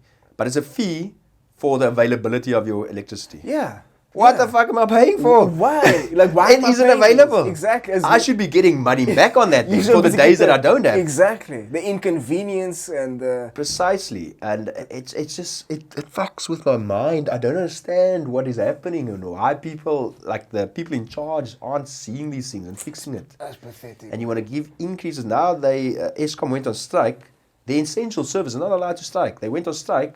But Apparently, it was an unsanctioned strike. Yes, yeah. but not one person lost their job. Not one. We've got Not millions of people in this country that needs work. Get rid of these people that were striking. Exactly. Because now they were essentially, it was treason. Because they were keeping the country hostage. Was that seen as treason? I see it so. Oh, because the reason I'm saying that, Yeah. because remember when they went on strike, we had stage 6 load shedding. 7, 8. Before they went on strike, we didn't have We didn't have that. So they went on strike. They're affecting the country's Production. the economy, Oh, big time. everything, Big people's time. lives. Yes. It's treason. I You're mean, going there's- against your country. think about it. There's people who need dialysis. You know, they couldn't even get their own treatment. What about Exactly. babies they need? Precisely. Oh, it's so crazy. I was wondering why was no one fired? Nobody. Get Nobody rid lost their of them. fucking job. Advertise. There's lots of people out there that will take that Lots job. of people are hungry to work, man. I mean, Lots they of could have people. got an increase of 3%. Yeah. 8% or whatever they got is massive for an incompetent institution. Exactly. It makes no sense. And And, they- and apparently Eskom is one of the most highest paid. I've heard that. Yeah. I don't obviously know for sure, but I I've been told as I- well that they get paid a hell of a lot of Yeah, money. I saw how they break it down, how they got to this conclusion. It's quite interesting, the calculation they use. Really? How they would calculate a company's average salary and why they would think Yeah. they have this list of Huh? top paid companies, Yeah. those salaries in the country. It's quite interesting and it makes total. And again, Ah. now they need a 33% increase because they gave the employees a moose increase, even though they're earning a hell of a lot Y'all already. just had a fucking strike of their lives, and now you all want the And now we need to now fucking increase. We need to pay more for electricity to substitute your salaries, It's fucked up. and still you're not giving me what I need, what I'm paying for. Yeah. But anyway, it's getting depressing. But Dave- Depressed now, yeah. David, let's not leave on that note. Yes. So just for people for Braai Day, let's See that we've got load shedding, we're buying. I'm a braai. No, man. Look, just enjoy it, man. Look, everyone's braai is different. yeah, I can't tell you braai with this braai that. yeah, Almal doen hulle eie goed. Everyone does their own thing. If you enjoy braaiing for 10 minutes and fucking going inside Yeah. watching a movie, do it. yeah. I don't. I like sitting outside, playing, Yeah. having my beers. Look, there's no real. I don't think there's a way to braai. It's just really the braai day and braaiing in general for South Africans. I think it's just to enjoy yourself. Enjoy yourself. Yeah. Do what you do. Enjoy Yeah. yourself. Do what you do. Enjoy yourself. I say. Do what you do. Enjoy yourself in these streets. Let's end on that, David. Thank you for coming. I appreciate thanks your for time. having I me, man. appreciate you. I enjoyed it. I wish you all the best in whatever you do out there in these streets. Thank you so much. Yeah, man. All the best to the family, Yeah. the loved ones, and also to your braai. Thank you. I think I should, one of the days you should bring your vlog and come braai at my house and I'll show you how my braai goes. So people can see 100 pieces fucking wood. 100 pieces will braai tonight. But thank Yeah. you, man. No, It but was thanks fun. for having me, It man. was fun. We should do it again sometime. Yeah, it was. It was great. Yeah, thanks, man. What you doing out in these streets, Leroy? What you doing out in these streets? What you doing out? What you doing out? What you doing out in these streets? What you doing out in these streets, Leroy? We in these streets.